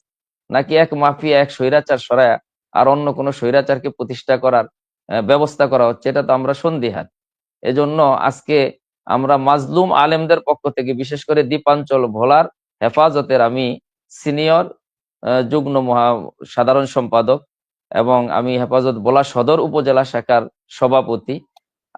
এজন্য আমি মাজলুমদের পক্ষ থেকে আপনার মাধ্যমে আমি এই কথাগুলো, যেহেতু আমাদের উপদেষ্টা মণ্ডলীর সকলের কাছে পৌঁছে, এজন্য আমি দাবি করব যে অন্তত যারা জুলুমের শিকার স্বৈরাচারের আমলে হয়েছে, তাদের মতামত নিয়ে দেশ সংস্কার সহ দেশের সামনের আগামী, আমাদের বাংলাদেশ, যে দেশে জন্মগ্রহণ করেছি, যে দেশের সুখ শান্তি, এদেশের মানুষের মাঝে আমরা বৈষম্যহীন, বিশেষ করে বিদেশি আগ্রাসন, পার্শ্ববর্তী বন্ধু নামী কলঙ্ক, ভারতের আগ্রাসন রুখে আমরা মোদী বিরোধী আন্দোলনে আমি কিন্তু গ্রেপ্তার হয়েছি। এজন্য আমি বলবো, ভারতের কিঞ্চিত পরিমাণ কোনো আগ্রাসন আমাদের দেশে, আমি অন্তত বেঁচে থাকতে যদি কোনো ভারত বিরোধী আগ্রাসন বিরোধী আন্দোলনের ডাক আসে, আমি সর্বপ্রথম সামনে থাকবো, মাঠে থাকবো ইনশাআল্লাহ। যাই হোক, যেহেতু আপনার মাধ্যমে কথা বলেছি, আমি দোয়া চাই যেন আল্লাহ তাআলা আমাদের এই ভোলার 19 জন আলেম যারা জেল খেটেছে, তাদের বাকি যে মামলাগুলো আছে এগুলা থেকেও আমরা মুক্তি পাই। তবে আমি কেন্দ্রীয় পর্যায়ের যারা হেফাজতের নেতৃবৃন্দ আছেন, এবং বিশেষ করে যারা স্বৈরাচার আমলে নির্যাতন জুলুমের শিকার হয়েছেন, তাদেরকে অন্তত একত্রিত করেন, তাদের খোঁজ খবর নেন। এমনও আমাদের মামলার কারাবন্দী সাথী আছে, আমাদের একটা গ্রুপ আছে, যে তিনি দিন এনে দিন খায়। প্রাথমিকভাবে তারা যখন গ্রেপ্তার হয়, আমরা তাদের বাড়ি ঘরে নিয়ে রমজান মাসে ইফতার পুষিয়েছিলাম, কিন্তু আমাদেরকে 3 মাস পরে, আমি আত্মগোপনে ছিলাম, তারপরও কিন্তু আমাকে গ্রেপ্তার করা হয়। যখন আমি বাসায় আসি, খোঁজ পাই, আমাকে গ্রেপ্তার করে।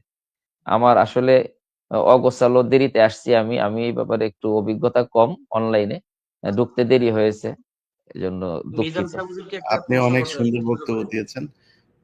জিয়াদুল ইসলাম ভাই, আমরা আপনাকে দিয়ে শেষ করি। সেটা হচ্ছে, আপনি নিজেও আলেমদের মুক্তির ব্যাপারে অনেক কাজ করছেন। তো মূল বাধাটা কোথায় দেখেছেন আপনি? আচ্ছা, সালাম আলাইকুম রহমতুল্লাহ বারকাতু। ইলিয়াস ভাই, আপনাকে ধন্যবাদ, এবং আমাদের সাথে যারা যুক্ত হয়েছেন সকলকে জানাই মোবারকবাদ। এখানে আমাদের আসলে মৌলিকভাবে, আমি যে অনেক সময় তো আসলে অনেক চলে গেছে, এখন সংক্ষিপ্তভাবে এবং গোছালো আলোচনাগুলো করার চেষ্টা করব। আমি কয়েকটা পয়েন্ট নিয়ে আসছি। আসলে বাংলাদেশের যে সমস্যাগুলো, মৌলিক সমস্যাগুলো আলেমদের ব্যাপারে এবং কারাগারের ব্যাপারে, মৌলিক সমস্যাগুলো আমরা দেখা যাচ্ছে আধিপত্যবাদের বিস্তারের পক্ষ থেকে কিন্তু আমাদের এই বাধাগুলো, এবং আলেমদের প্রতি যেই কারা নির্যাতন, ইসলামপন্থীকে কোণঠাসা করা, হেফাজতকে কোণঠাসা করা, এবং নিরীহ আলেমদেরকে ধরে ধরে নিয়ে জঙ্গি মামলায় গ্রেপ্তার দেখানো, এটা কিন্তু স্বাভাবিক, আমাদের স্বাভাবিক ক্রাইসিস, একটা রাষ্ট্রীয় ক্রাইসিস। এবং এই রাষ্ট্রীয় ক্রাইসিসের মূল পয়েন্ট আমরা দেখতেছি, যেটা আমরা মূল ক্রাইসিস যেটা মনে করছি, সেটা হলো বাংলাদেশে যারা আধিপত্যবাদ বিস্তারের জন্য কাজ করে, প্রথমত হলো এনজিও, দ্বিতীয়ত হলো বিদেশি গোয়েন্দা সংস্থাগুলো। এনজিও এবং গোয়েন্দা সংস্থাগুলো বাংলাদেশে এসে প্রথমত ভর করে বাংলাদেশের তথাকথিত সুশীল সমাজ কিংবা বুদ্ধিজীবী তাদের উপরে। এই তথাকথিত সুশীল সমাজ বুদ্ধিজীবী তারা কি করে বাংলাদেশের আমলাদের উপরে, বাংলাদেশের রাজনীতিবিদদের উপরে, এমনি স্বাভাবিক ব্যবসায়ীদের উপরে, তাদের উপরে গিয়ে তারা ভর করে। যখন স্বাভাবিক আমাদের বাংলাদেশের যারা আমলাতে যোগ দেয়, যাদেরকে আমরা গোয়েন্দা বাহিনী বলি, কিছুদিন আগে যে মহিবুল্লাহ সাহুদের ব্যাপারে যে বিষয়টা হলো ডিজিএফ এর যে সমস্যাটা, এই ডিজিএফ এর সমস্যাটা, এই ডিজিএফ গুলো কারা? এই এনএসএ যারা সমস্যা করতেছে এরা কারা? নাকি রাষ্ট্রীয় মদদে আমাদেরকে করতেছে, নাকি ভিনদেশি এজেন্ডা বাস্তবায়ন করার জন্য এদেরকে হয়রানি করতেছে? এটা একটু বুঝতে হবে। এই ডিজিএফ এর যারা যখন চাকরিতে ঢুকে, চাকরি ঢুকার সাথে তখন তারা চিন্তা করতে বাংলাদেশে আমার একটা প্রমোশন প্রয়োজন, উচ্চপদস্থ একটা জায়গায় যাওয়া প্রয়োজন। এই প্রয়োজন বোধই তারা যখন সৎ এবং ন্যায়ের পথকে বাছাই করে যখন তারা সামনে যেতে পারবে না, তখন তাদেরকে বাছাই করে নিতে হয় চাটুকারের পথ, তখন তাদেরকে বাছাই করে নিতে হয় আমলাদের এই তথাকথিত বুদ্ধিজীবীদের পিছনে দৌড়ানো, রাজনীতিবিদদের পিছনে দৌড়ানো। এই বুদ্ধিজীবী এবং রাজনীতিবিদরা এই সমস্ত গোয়েন্দা সংস্থার বাহিনীদেরকে টাকা পয়সাকে এরকম পেট বড় করে, এরকম ভাবে তাদেরকে ভারী করে, তখন ওই সমস্ত আধিপত্যবাদ বিস্তারে যে সমস্ত এনজিও সংস্থা এবং গোয়েন্দা সংস্থা যারা বহির্বিশ্বের এখানে বাস করে, তাদের কথা ছাড়া ওই সমস্ত ডিজিএফআইরা কোনো ভাইকে ক্লিয়ারেন্স দিচ্ছে না এবং কোনো আলেমদেরকে ক্লিয়ারেন্স দিচ্ছে না।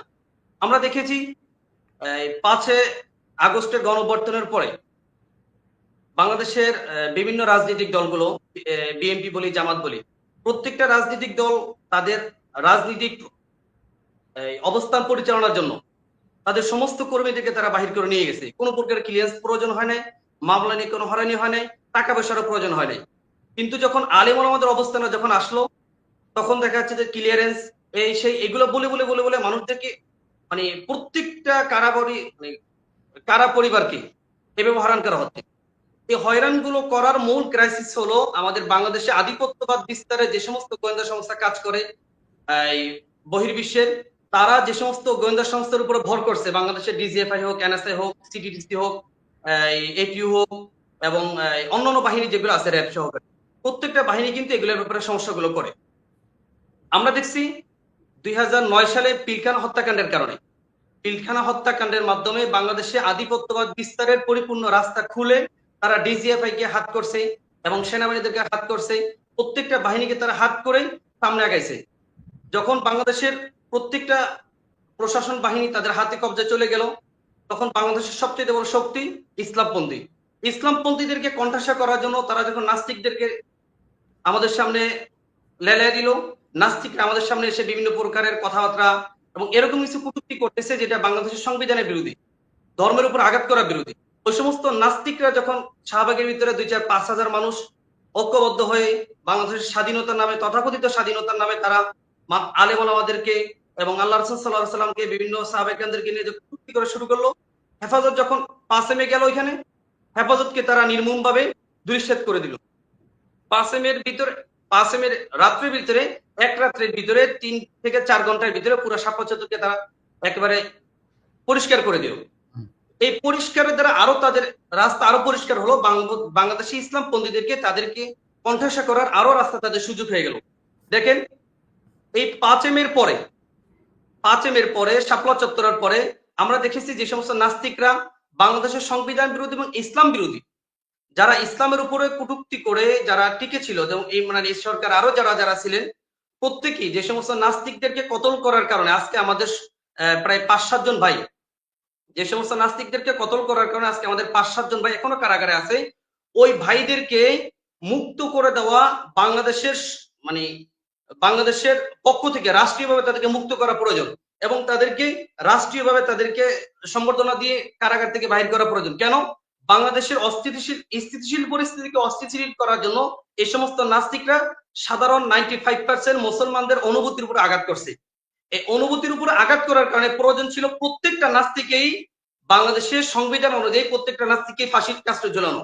যখন বাংলাদেশের এই সমস্ত গোয়েন্দা সংস্থা বাহিনী, এই সমস্ত এনএসআই, ডিজিএফআই এবং বিশেষ করে ডিজিএফআই কে বলবো, এরা যখন বাংলাদেশের অস্থিতিশীল পরিস্থিতিকে স্থিতিশীল করতে পারে নাই এবং বাংলাদেশের কিছু মানুষ যারা ধর্ম আবেগ প্রবণত হয়ে আবেগের মাধ্যমে যারা ইসলাম রাসূলকে ভালোবেসে ওই সমস্ত নাস্তিকদেরকে যারা তখন তাদের পাওনা বুঝিয়ে দিল, তখন আসলো রাষ্ট্র তাদেরকে দমন করার জন্য। কেন, যারা অপরাধ আগে করছে তাদেরকে দমন করবেই, নাকি না যারা অপরাধ দমন করতে গিয়ে রাষ্ট্রের বিভিন্ন আইন হাতে নিচ্ছে তাদেরকে দমন করবে? এটা তো রাষ্ট্রের উপর, আমি মনে করছি যে ওই সমস্ত ভাইদের উপর জুলুম হচ্ছে এবং ইসলাম পন্থীদের উপর জুলুম হচ্ছে, এবং যারা সারা বাংলাদেশের 95% মুসলমানদের উপর জুলুম হচ্ছে এটা। অতএব আমি বলবো যে সমস্ত নাস্তিকদেরকে কতল করার দ্বারা বাংলাদেশের সাধারণ মুসলিম এখনো কারাগারে আছে আমাদের প্রায় 5-7 জন ভাই, প্রত্যেকটা এখানে ভাইকেই রাষ্ট্রীয়। এখানে ইলিয়াস ভাই, মৌলানা সাহেবকে মনে হয় একটু সংশোধন দেওয়া দরকার আমি মনে করি। এখানে এই নাস্তিকদেরকে কতল কে করেছে জি। এইটা আমরা নিশ্চিত না। এখানে আমরা বলতে পারি না অমুক অমুক অমুক আলেম বা আলেমদের পক্ষ থেকে কেউ গিয়ে নাস্তিকদেরকে কতল করেছে, এই রকমের কোনো প্রমাণ নেই। এটা শুধুমাত্র বানানো হয়েছে ওনারা সাবোটাজ করার জন্য। নাস্তিকদেরকে আপনি সাগররুনি হত্যা মামলার রহস্য উদ্ঘাটিত হয়েছে কত বছর হয় নাই? তাহলে নাস্তিকদের যে কয়েকজন মারা গেছে তাদের ব্যাপারে কি রহস্য উদ্ঘাটিত হয়েছে? হয় নাই। তাহলে উনি আবেগ থেকে বলছেন মৌলানা সাহেব যে নাস্তিকদেরকে, আসলে নাস্তিকদেরকে কতল করার এজেন্ডা বাংলাদেশের কোনো আলেম সমাজ নেয় নাই। আলেম সমাজ শান্তিপূর্ণ প্রতিবাদ করেছে, আর এই প্রতিবাদের প্রতিক্রিয়ায় নাস্তিকদেরকে আলেমরা হত্যা করেছে, এরকমের নাটক তৈরি হয়েছে বাংলাদেশে। আমরা তো মামলাগুলো ফেস করে যাচ্ছি। এখানে নাস্তিকদেরকে, এখানে আবেগের জায়গা নাই মৌলানা সাহেব। এখানে নাস্তিকদেরকে কোনো আলেম সাহেব ঘোষণা দিয়ে কাউকে লেলিয়ে দিয়ে কোনো হত্যা করে নাই। এইটা যারা নাস্তিকদেরকে আকাশে তুলেছে, এই আজকে যেই গোয়েন্দা সংস্থাকে আপনারা আপনাদের বাধা দিচ্ছে বের হইতে, এই গোয়েন্দা সংস্থার অনেকেই এই কিলিং এর সাথে জড়িত। আপনারা এগুলি যাই হোক, ভাই এখানে আমি একটু এক মিনিট একটু বলি। আমাদের অনেক মামলা এরকম ব্যক্তিদেরকে গ্রেপ্তার করা হয়েছে যারা ওই মামলায় ছিলই না।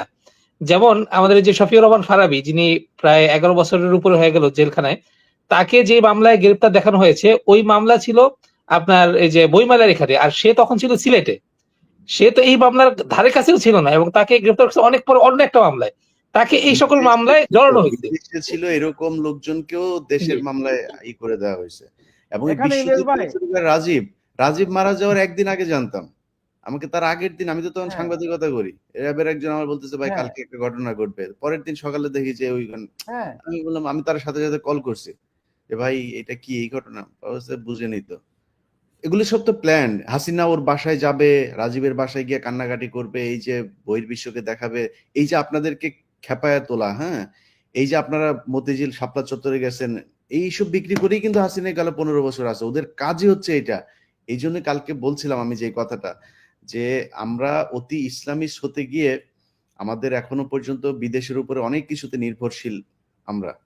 আপনি দেখেন, আপনাকে একদম পুরো দেশকে শরিয়া আইনে আপনি কনভার্ট করবেন, সেটার আগে আপনাকে এই যে পুরো উপদেষ্টা পরিষদ এত বড় একটা রক্তক্ষয়ী যুদ্ধের মধ্য দিয়ে হইলো, আপনাদের তো এই আলেমদেরই তো এখানে সবার চেয়ে বেশি অবদান ছিল। একজন প্রতিনিধি রাখা হয়েছে আপনাদের এখানে, আগে যান না দেখি। পুরা দেশ শরিয়া আইনে নেওয়ার আগে এই জায়গায় আগে ঢোকেন। আপনাদের আলেমদেরকে এখন পর্যন্ত বের করতে পারেন। আমি তো আলেমদের ভেতর থেকে এরকম একটা মানে ইউনাইটেড কোনো আন্দোলন এখন পর্যন্ত দেখলাম না যে তারা করতে পারে, বা কোনো একটা মানে সরকারকে এই ধরনের একটা ধমক দিতে পারে, এটাও করা হয়নি, এটাও করতে পারে নাই। যাই হোক, তো মোস্তফা নূর ভাই, আপনি যেই কথাটা তুলেছেন, আমি আপনার কি বলবো যে গোয়েন্দা সংস্থার যারা আজকে এইসব বিষয়গুলো আলেমদের উপরে চাপাচ্ছে, তাদের খুব মানে আসলে তারা তো বিশাল শক্তিশালী। তারা এখন চেষ্টা করছে যে আমাদেরকেও নানানভাবে ক্ষয়ক্ষতি করার। তো তাদেরকে শুধু একটা কথা বলবো, দেশে আসতেছি, দেশে গেলে আপনি ক্ষতি করেন, প্রতিটা একটা চর মারলো সেটার জবাব আপনাকে দিতে হবে। একজন মানুষকে যদি অবৈধভাবে বিনা কারণে আপনি যদি একটা থাপ্পড় মারেন, সেটার জবাব আল্লাহর কাছে আপনাকে দিতে হবে। ওইটা আপনার ঘাড়ে আসবেই, টুডে টুমোরো কোনো না কোনো ভাবে আসবেই আপনার ঘাড়ে। অতএব যারা এখন পর্যন্ত এই 15 বছরের এই দানবদের দেখে যারা এখনো শিক্ষা নিতে পারেন নাই, তাদের জানি না জীবনে কোনোদিন শিক্ষা হবে কিনা। অনুরোধ থাকবে গোয়েন্দা সংস্থার লোকজনের কাছে, ফার্দার এই যারা কিনা এখন জেলখানায় বন্দী আছে তাদেরকে বের করার জন্য কোনো ধরনের বাধা দেবেন না। আর আসিফ নজরুলকে বলবো, আসিফ নজরুল সাহেব, আপনি নারী নিয়ে থাকেন, মদ নিয়ে থাকেন, টাকা পয়সা নিয়ে থাকেন, আপনার ব্যাপার, ওইটা আপনি আল্লাহর কাছে জবাব দেন। কিন্তু আপনি এই যে আলেমদেরকে বের করার জন্য নানান ধরনের প্রতিবন্ধকতা তৈরি করে তারপরে থাকবেন, আমরা কিন্তু সবাই মিলে এক দফা আন্দোলনে যাব শুধু আপনারে করার জন্য। অতএব আপনি করেন, আপনি চেষ্টা করে তারপরে আপনি আলেমদেরকে বলেন। যারা জেলখানা, শুধু আলেম না কিন্তু, জেলখানায় এখন অনেক মানুষ বন্দী আছে, যেটা মোস্তফা ভাই বলছিলেন, প্রায় 5,000 মানুষ এখন পর্যন্ত বন্দী আছে। এটা আপনি চিন্তা করতে পারেন, 6 মাস পার হয়েছে, এখন পর্যন্ত 5,000 মানুষ জেলখানায় বন্দী থাকবে, যারা সরাসরি হাসিনার বিরুদ্ধে যুদ্ধ করেছে। তো কিসের বিপ্লবী সরকার, কিসের স্বাধীনতা? স্বাধীনতা তাদের জন্য আসে নাই। সব শেষ। এই যে মুহিবুল্লাহ ভাইয়ের বিষয়টা নিয়েই বলি, মুহিবুল্লাহ ভাইয়ের বিষয়টা নিয়ে এখানে মোস্তফা ভাই কাজ করেছেন, ইশাক ভাই কাজ করেছেন। মানে আমাদের খুব বাজেভাবে আমাদের মানুষের সাথে কথা বলতে হয়েছে এটা নিয়ে, যে ওনারা কেন আটকানো হবে, এটা নিয়ে আলেমদের যে আন্দোলন করতে হয়েছে। এই যে ইশাক ভাই জানে ফারাবির বিষয়টা, তারে নিয়ে আমরা সারা সোশ্যাল মিডিয়া আজকে প্রায় এই 5 তারিখের পর থেকে বলছি, এই ছেলেটার বাবা মা স্ত্রী তারে কেউ কোনো কিছু করার মতো নাই। এই ছেলেটার যা ছিল সবকিছু সে এই হেফাজতের আন্দোলনে দিয়েছিল। এই যে আপনার যেই ইয়েটা হলো, এই যে শাহবাগে ওদের যে নাস্তিকদের যে ইটা হলো, সে সবকিছু দান করে দিয়েছিল এই আন্দোলনে। সেই ছেলেটা আজকে 11 বছর জেলে। এত কিছু বলছি, এতজনকে বলছি, কোনো লাভ হচ্ছে না। আমি তাকে সবশেষ ইসাক ভাই জানে এই বিষয়গুলো, এগুলো নিয়ে কথা বলা আসলে ঠিক না। তারে মানে আমার আমার আমার ব্যক্তিগত জায়গা থেকে আমি বলেছি, ভাই আপনারা তো সারাইতে পারছি না, চেষ্টা আমরা চালাই যাচ্ছি, বাট আপনার যাতে ভেতরে যেন কোনো সমস্যা নয়, আপনার আর্থিক যা যা দরকার হয় আমরা আমাদের জায়গা থেকে, আমি ভাই গরিব মানুষ, অত বড় লোক মানুষ না, আমার জায়গা থেকে আমি যতটুকু পারছি এই ইসাক ভাইদের মাধ্যমে আমি ওদেরকে দেওয়ার চেষ্টা করছি। তো এখন এই যে মানুষগুলো যারা কিনা আলেম আছে, যারা ওনাদের বিরুদ্ধে জন্য মুক্তির জন্য কাজ করছে, এই মানুষগুলোরও সীমাবদ্ধতা আছে, নিজেদের কাজ আছে, তারা নিজেরাও এই গত 15 বছর নির্যাতিত ছিল, টাকা পয়সা নাই, ক্ষমতা নাই, কিছু নাই। তো তাদেরকে নিয়ে এই যে চেষ্টাগুলো চলছে, এই যে খেলাগুলো চলছে, এটা শেষ হওয়া দরকার। যারা সমন্বয়ক আছেন ভাই, আপনাদেরকে বলবো, দেশ চালান, টাকা পয়সা কামান, যা মনে চায় করেন ভাই, অন্তত এই জেলখানার লোকগুলো, আমি ভাই বিশ্বাস করেন আপনাদের সবার সামনে বলছি, এই বিডিআর আর এই আলেম, এই যে যারা জেলখানা আছে, এদের বার করার পরে আল্লাহ যদি সুযোগ দেন, তারপরে হাতটা উঁচু করে দিয়া তারপর সরে যাবো এখান থেকে। আর ভাল লাগে না, বহু যুদ্ধ করে আসছি, এইভাবে আর ভাল লাগে না। আওয়ামী লীগের সাথে যেটা করেছে, আওয়ামী লীগের এই দূতাবাস থেকে ওদের কাজে ছিল শুধু আমার এখানে জঙ্গি বানানোর জন্য নোট দেয়া। সেই জিনিস এখনো চলছে, এখনো নানান জন চেষ্টা চালায় যাচ্ছে যে ট্রাম্প এসে এখন ক্ষমতায়, এখন আমরা এখান থেকে বার করে দেবে, নানান চেষ্টা চালায় যাচ্ছে। তো আল্লাহ যদি কারোর ক্ষতি না করে, আপনি তো করতে পারবেন না সারা জীবন চেষ্টা করেও। বাট এই ঝুঁকিগুলো, এই মাথায় সমস্যাগুলো বারবার, এই যে পুলিশ নিয়ে জিজ্ঞাসা করা, ভাই এটা হয়েছে ওইটা হয়েছে, এগুলোর জবাব দেয়, আমার তো কোনো কিছু পায় না। আমি তো আসলে আমি তো মানে প্রকাশ্যেই আমি নামাজ পড়ি, সেটা প্রকাশ্যে, আমি যা করি সেটা প্রকাশ্যেই করি। আমার তো কারোর সাথে কোনো এইরকম কোনো জঙ্গি সংগঠন বা কারোর সাথে আমার কোনো নাই, সম্পৃক্ততা নাই যে সে যেটা নিয়ে তারা আমার পানিশমেন্ট দিবে। তো যাই হোক, তারপরে এই ঝুঁকিগুলো আর পেইনগুলো নিতে ইচ্ছা করে না ভাই। এইবার 5 তারিখের পরে দেশ যদি ঠিক না হয়, এই দেশ আর জীবনে ঠিক হবে না, এটা মাইনে নিয়েই এখান থেকে সরে যাচ্ছি। তো আসিফ নজরুল এবং গোয়েন্দা সংস্থা সবার কাছে অনুরোধ, ভাই আল্লাহর ওয়াস্তে এই লোকগুলো ছেড়ে দেন। এই লোকগুলো 15 বছর কষ্ট করেছে, কেউ 5 বছর, 7 বছর, 15 বছর টানা জেলখানায় আছে, এরকম লোকও এখনো জেলখানায় আছে। এই যে ফারাবি ছেলেটা 11 বছর হয়েছে, অপরাধটা কি বলেন? সে শেখ হাসিনার বিরুদ্ধে কথা বলতো, সে নাস্তিকদের বিরুদ্ধে কথা বলেছে, সে প্রথম এই যে ব্লগগুলো করা, এগুলো সে শুরু করেছে এই রাজীবদের বিরুদ্ধে। এই ছেলেটাকে আপনি জেলে নিয়ে আটকে রাখছেন। আসিফ নজরুল, আপনি ঘুমান কেমনে? আপনার ঘুম আসে আপনার? এতগুলো মানুষ জেলে, আপনি তো জানেন, আমরা তো সবকিছু জানিও না, আপনি তো জানেন সবকিছু, আপনার কাছে প্রতিদিন এই আইনের এই বিষয়গুলো, আপনার মন্ত্রণালয়ের কাজ এগুলো। একটা বিষয় হলো ইলিয়াস ভাই, এই যে বিষয়টা, যেহেতু আমাদের অ্যাডভোকেট সাহেব বলছেন বিষয়টা, অ্যাডভোকেট সাহেব বিষয়টা ক্লিয়ার করছেন যে আসলে এটা আসলে এরকমই। আমরা ওই ডিজিএফ এর কেসে আমরা ক্লিয়ারেন্স চাচ্ছি, যারা এই ফিলকান হত্যার সাথে জড়িত, যারা হেফাজতের হত্যার সাথে জড়িত, যারা এই বিডিআর বিদ্রোহে এই নাস্তিকদেরকে কতল করার নামে তাদের হত্যার সাথে জড়িত, এরকম প্রত্যেকটা ক্লিন মাস্টারের সাথে ডিজিএফ জড়িত, এরাই কিন্তু আবার আমাদেরকে ক্লিয়ারেন্স দিচ্ছি। তো বাংলাদেশের স্বাধীনতা, স্বাভাবিক মানুষের এবং আম জনতার ইনসাফটা কোথায় গেল তাহলে? এই ইনসাফটা তারা কখন পাবে? এখনো যদি তারা না পায়, দেখেন আমি স্বাভাবিক বাংলাদেশের কওমি মাদ্রাসার পক্ষ থেকে সর্বপ্রথম আমি এই 17ই জুলাই হাটাজারি মাদ্রাসার সামনে থেকে আমি এই ছাত্রদের আন্দোলনের সাথে একাত্মতা পোষণ করে এবং আমাদের হাটাজারি মাদ্রাসার ছাত্রদেরকে নিয়ে আমি একাত্মতা পোষণ করে সামনে আসছি যে ছাত্রদের উপরে যে জুলুম করা হচ্ছে এটা আসলেই জুলুম এবং এই জুলুমকে আমরা মেনে নিতে পারবো না, এই জালেমকে আমরা প্রতিহত করে ছাড়বো, এরকম ভাবে আমরা আন্দোলনে আসছি। আমাদের কি আমাদের মুফতি হারুন রেজা সাহেব চট্টগ্রামের, তিনি কেন্দ্রীয়ভাবে আমাদেরকে অনেক পরামর্শ দিয়েছেন। একবারে 6 জুলাই থেকে আমাদেরকে পরামর্শ দিয়েছেন। আমরা 6 জুলাই 7 জুলাই এরকম ভাবে 13-14 জুলাই তো আমরা চট্টগ্রামের মারামারিতে ওপেনলি আমরা ছিলাম, মাদ্রাসার পক্ষ থেকে আসিনি। যখন আমরা মাদ্রাসার পক্ষ থেকে 17 তারিখে আমরা ঘোষণা দিলাম, সারা বাংলাদেশে আম জনসাধারণ, আলেম ওলামা সমস্ত মানুষ এর সাথে সম্পৃক্ত হলো। এই বৈষম্যবিদ্বেষী ছাত্র আন্দোলনের সাথে আমাদের সম্পৃক্ততার কারণটা কি ছিল? আমাদের মৌলিক সম্পৃক্ততার কারণ ছিল ইসলামপন্থীদের উপরে যে কণ্ঠাসা করা হচ্ছে সেই কণ্ঠাসাকে রোধ করা এবং এই ইসলামপন্থীদেরকে আবার উন্মুক্ত করে দেওয়া, এবং যে সমস্ত ভাইদেরকে শত শত আমাদের ভাই হাটাজারি মাদ্রাসায় পড়ে, পটিয়া মাদ্রাসায় পড়ে, আপনি দেখেছেন গত বছর একটা ছেলে পটিয়া মাদ্রাসায় পড়ে 3জন ছেলেকে করছে, গুম করে ফেলছে।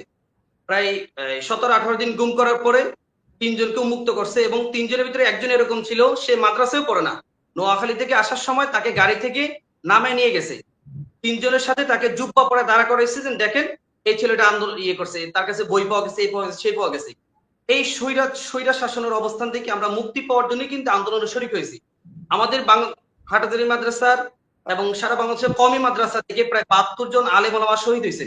এগুলো কেন হয়েছে? আমাদের স্পিরিটটা কোথায় যাবে? আমরা আপনাকে এই কথা বলতেছি, যদি আমাদের আলেম ওলামাদেরকে যদি মুক্তি দেওয়া না হয় এবং বিডিআর হত্যাকাণ্ডের সাথে যে সমস্ত অপরাধীরা ছিল তাদেরকে তদন্ত সাপেক্ষে যদি বিচার করা না হয় এবং যারা এটার সাথে জড়িত ছিল না, অপরাধী বলে তাদেরকে শাস্তি দেওয়া হয়েছে, তাদেরকে যদি মুক্তি দেওয়া না হয়, আমরা কিন্তু সমস্ত মাদ্রাসায়, বাংলাদেশের প্রত্যেকটা মাদ্রাসায় আমাদের যোগাযোগ আছে, আলহামদুলিল্লাহ আমরা যোগাযোগ করি। যেরকম ভাবে আমরা 17 আগস্টের আগে আমরা যোগাযোগ করে সমস্ত মাদ্রাসাকে নামতে বাধ্য করেছি, আমরা কিন্তু সামনে আবার দুর্বার আন্দোলন করার জন্য আমরা বাধ্য হব। এটা কওমি মাদ্রাসার পক্ষ থেকে, ছাত্রদের পক্ষ থেকে আমরা ইনশাআল্লাহ এটা বলতে পারি, আমাদের স্টেবিলিটি আছে।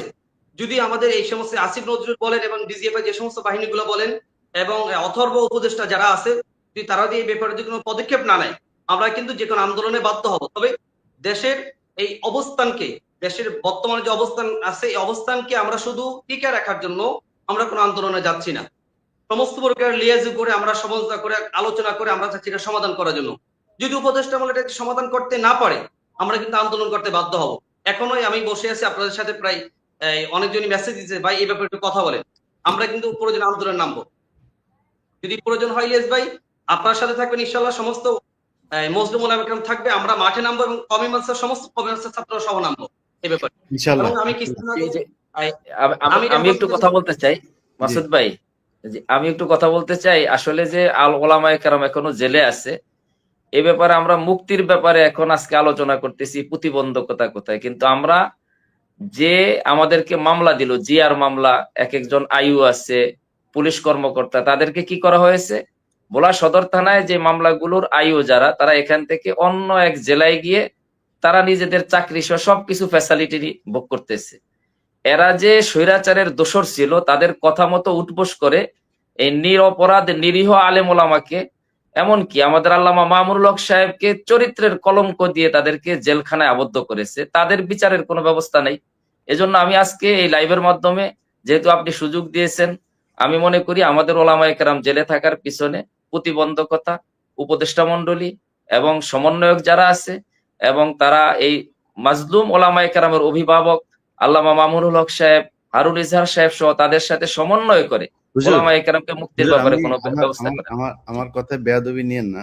ধরেন আপনাদের সিটিটিসি নামে একটা শাখা আছে পুলিশের, এরা সবচেয়ে বেশি আলেমদেরকে করেছে। সেই সিটিটিসির আসাদুজ্জামান এবং তার একজন স্টেইনও ছিল এসআই নজরুল ইসলাম, এদের সবার নামে হত্যা মামলা আছে। এবং শুনছি যে এই আসাদুজ্জামান তো এখনো পলাতক, আর নজরুল ইসলাম যে খুবই আলেম বিদ্বেষী, সে হচ্ছে কি আপনার করেছে, সে নাকি আবার চাকরিতে ঢুকেছে। আপনি যেটা বললেন যে আপনাদের এই মামলার আয়ুগুলো তাদেরকে জোর করে এটা করেছে, এটা বললে হবে না। হাসিনা জোর করে তারপরে আলেমদেরকে এগুলো করাইছে, এটা কাজ না। তো তাদের চাকরি থেকে সরাইতে হবে। কিন্তু আজকে এই 6 মাসের ভেতরে মানে আমার আজকের এই ইউটিউব চ্যানেলের ভিডিওটা যদি বাদ দেই, আপনাদের আলেম সমাজ থেকে এমন কোনো একটা মানে বড় কোনো প্ল্যাটফর্ম থেকে কোনো আওয়াজ আপনারা তুলেছেন?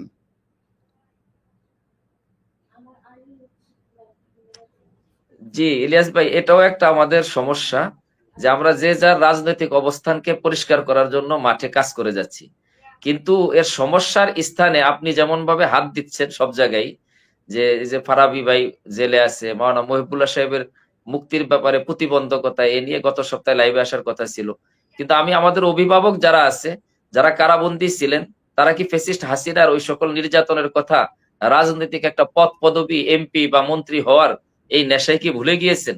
এটাও কিন্তু একটা প্রতিবন্ধকতা। এজন্য তাদেরকেও সচেতন হতে হবে, যদি আমরা এই দেশ বিনির্মাণে সংস্কারে অবদান রাখতে চাই। হেফাজতের শহীদদের রক্ত এবং মোদি বিরোধী আন্দোলনে হাটাজারি ছাত্র সহ সারা বাংলাদেশে বিবারিয়া সহ যারা রক্ত দিয়েছে, আমি মনে করি জামাত ইসলাম এবং হেফাজতে ইসলাম, তাদের রক্ত, ছাত্র জনতার রক্ত বৃথা যাবে যদি এই অভিভাবকত্বের দায়িত্ব যারা পালন করতেছেন তারা এই ব্যাপারে সরাসরি মুখ না খোলে। আমি আপনি যেভাবে বলতেছেন জেলখানায় যারা ছিল তাদের কাছ থেকে আমি জেলখানার বর্ণনা তো শুনি, আপনাদের এই বিষয়গুলো জানি আমি। মানে ওইখানে যাওয়ার পরে কে ডেস্টিনির ছিল, আর কে বিডিআর এর ছিল, আর কে জামায়াতের ছিল, কে বিএনপির ছিল, সবাই কিন্তু সবার প্রতি খুবই উদার ছিল, সবাই সবাইকে করতো, সম্মান করতো।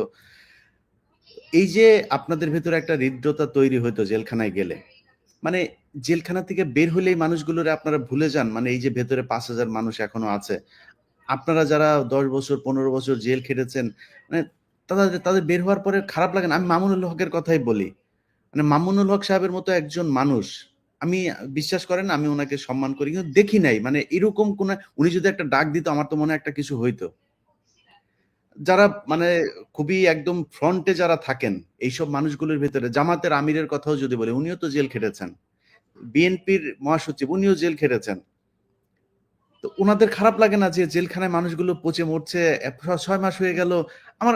আমার তো ভাই কেউ নাই, আমার তো এখানে কোনো আলেম আমারও জেলে নাই, বিডিআরও আমার কোনো আলেম নাই, কিন্তু যাদের আছে, যারা তাদের সাথে ছিল, তাদের প্রতি ভালোবাসা থাকার কথা, আপনি দেখেন বিডিআর এর কথাও যদি বলি, বিডিআর এ যারা বের হয়েছে তারা কিন্তু যারা ভেতর আছে তাদের জন্য মাঠে নেমেছে, তারা কিন্তু প্রতিটা শুনানি, এই 11 তারিখেও আপনার তারা একটা মহাসমাবেশ করছে, তারা কিন্তু করছে, কিন্তু আমি আলেমদের ভেতরে দেখছি না, মানে এত আলেম বাংলাদেশে প্রতিদিন কয়েকশো মাহফিল হচ্ছে এই দেশে। ভাই এরকম মাহফিল তো একটা জেলখানার সামনে দেন না, সবগুলো আলেম মিলে একটা, যে জেলখানার সামনে এই দিন থাকবো, এটাই করতে মানুষকে তো জানাইতে হবে, মানুষ তো জানে না। আসিফ নজরুল তো আছে ওনার শাশুড়িরে কেমনে ছাড়াইতে হবে সেটা নিয়ে, আসিফ নজরুল তো আপনাদের নিয়ে নাই, এখন মানুষকে তো জানাইতে হবে যে আসিফ নজরুল আসলে দিনে ঘুমায় ওনার ওয়াইফের কাছে, রাতে যায় ঘুমায় হচ্ছে ওনার শাশুড়ির কাছে। তো এই যে উনি যে ঘুমায়, ওনারে তো জাগাইতে হবে যে হুজুর আসেন, একটু উঠে আসেন, ঘুমানো বন্ধ করেন, চারিদিকে এত ঘুমায় না, একটু জায়গা তারপরে দেখেন কি অবস্থা এখনো জেলখানার ভেতরে। তো ইলিয়াস যেটা ভাই, আগেই বললাম যে আপনারা খুব সম্মানিত মানুষ আছেন, যে ওয়েতে বলা দরকার এদেরকে ওয়ে বলতে পারছে না। এরা ইলিয়াস ভাই, এরা এই দেশটাকে নিজের পৈতৃক সম্পত্তি মনে করেছে। এই দেশের, বিশ্বাস করেন গত 6 মাসে যা দেখলাম, একটাও কোনো মানুষ পাইলাম না ভাই, বিশ্বাস করেন, মানে 2-4 জন ছাড়া এই দেশে কোনো মানুষ পাইলাম না। যে যেখানে যেখান থেকে কিছু টাকা পয়সা পায়, সুবিধা পায়, ওই জায়গায় বিক্রি হয়ে যাচ্ছে। এই দেশ দিয়ে ইলিয়াস আপনি ভাই, কেমনে এই দেশটা বাঁচাবেন, কেমনে সম্ভব নাকি? ইলিয়াস ভাই, এখানে ওই আরেকটা যে বিষয়টা আপনি যে প্রশ্ন করছেন, আলেম ওলামারা কেউ আসলে এই বিভিন্ন কথাটা বলছিল কিনা, আমি গত 8 থেকে 10 দিন আগে একজন কারাবন্দী, সদ্য কারামুক্ত একজন ভাইকে নিয়ে আমি আমির হেফাজতের কাছে গিয়েছিলাম। আমির হেফাজত বিষয়টা নিয়ে আসলে খুবই মনোমালিন্য হয়েছেন এবং কষ্ট পেয়েছেন যে আলেম ওলামারা এখনো কেন যারা কারাগার না, আছে ইয়ে তাদেরকে ভাই, মুক্তি করার ব্যাপারে কেন তারা কথা জিয়াদুল ভাই, বলছেন না। আমি কারো ব্যক্তিগতভাবে আমি কাউকে, আপনারা আমার সাথে আছেন, আমি আপনাদেরকে যে এই কথাটা বলছি তা নয়, আমি সবাইকেই বলছি যে উচিত ছিল পুরো আলেম সমাজ, আরে ভাই জেলখানা যায় নিয়ে আসবেন, ওদের বলতে হবে কেন? জেলখানা যায় সব কারা আমাদের কারা ছিল, এই ছিল, নিয়ে আসবেন যায়। কিসের আইন? কোন আইনে এই দেশ, এই সরকার ক্ষমতায় এসে আমার বলেন আইনটা দেখান, কিসের আইন? এটাই ইনশাআল্লাহ আমরা এই এটাই যে আমাদেরকে শুরুতে যে কথাটা বললো মোস্তফা নূর ভাই, যে কথাটা বললো, ভাই এটা গোয়েন্দা সংস্থার কাজ নাকি? তুই কে রে বেটা, তুই বেটা কিসের গোয়েন্দা? তোর ভিতরে ঢুইকা তারপরে পিলখানায় বিডিআর এর সেনাবাহিনীর কর্মকর্তাদেরকে খুন, তুই কিসের গোয়েন্দা? তুই সব কটারে পদত্যাগ করা দরকার ছিল, সব কটা জেনারেল তারপরে তুই এই দেশটা বাঁচাইতে পারবি নাকি? এই দেশটা তো তুই মারছিস, এই দেশকে এই 15 বছর ভারতের কাছে ইজারা দিয়েছিলি তুই। তুই কিসের গোয়েন্দা? গোয়েন্দাগিরি আমাদের কাছে এসে শিখা যাস। একটা কথা মনে পড়ছে যে একটা কথা মনে পড়ছে মাওলানা সাহেব, এই যে এই প্রত্যেকটি এই জালিম তথাকথিত এই কর্মকর্তা মানে গণকর্মচারীদের বিরুদ্ধে গণতদন্ত কমিশন গঠন করা দরকার। যেহেতু সরকার এই সমস্ত এত কাজ করতে পারবে না, একটা গণতদন্ত কমিশন করলে মানুষ ওখানে তথ্য জমা দেবে, কারা কোথায় হত্যা করেছে, গুম করেছে, নাটক সাজিয়েছে, মামলা সাজিয়েছে, চাঁদাবাজি করেছে, ফ্যামিলি থেকে জেল কাটার গেটে চাঁদাবাজি করেছে, একেবারে কারারক্ষী এবং জেল সুপার সহ পুলিশের বিভিন্ন পর্যায়ের লোক, র্যাব সহ অন্যান্য সংস্থা, এই প্রত্যেকটি গণতদন্ত কমিশন একটা গঠন করা দরকার। ইলিয়াস ভাই, এটা আপনার উদ্যোগ দেন।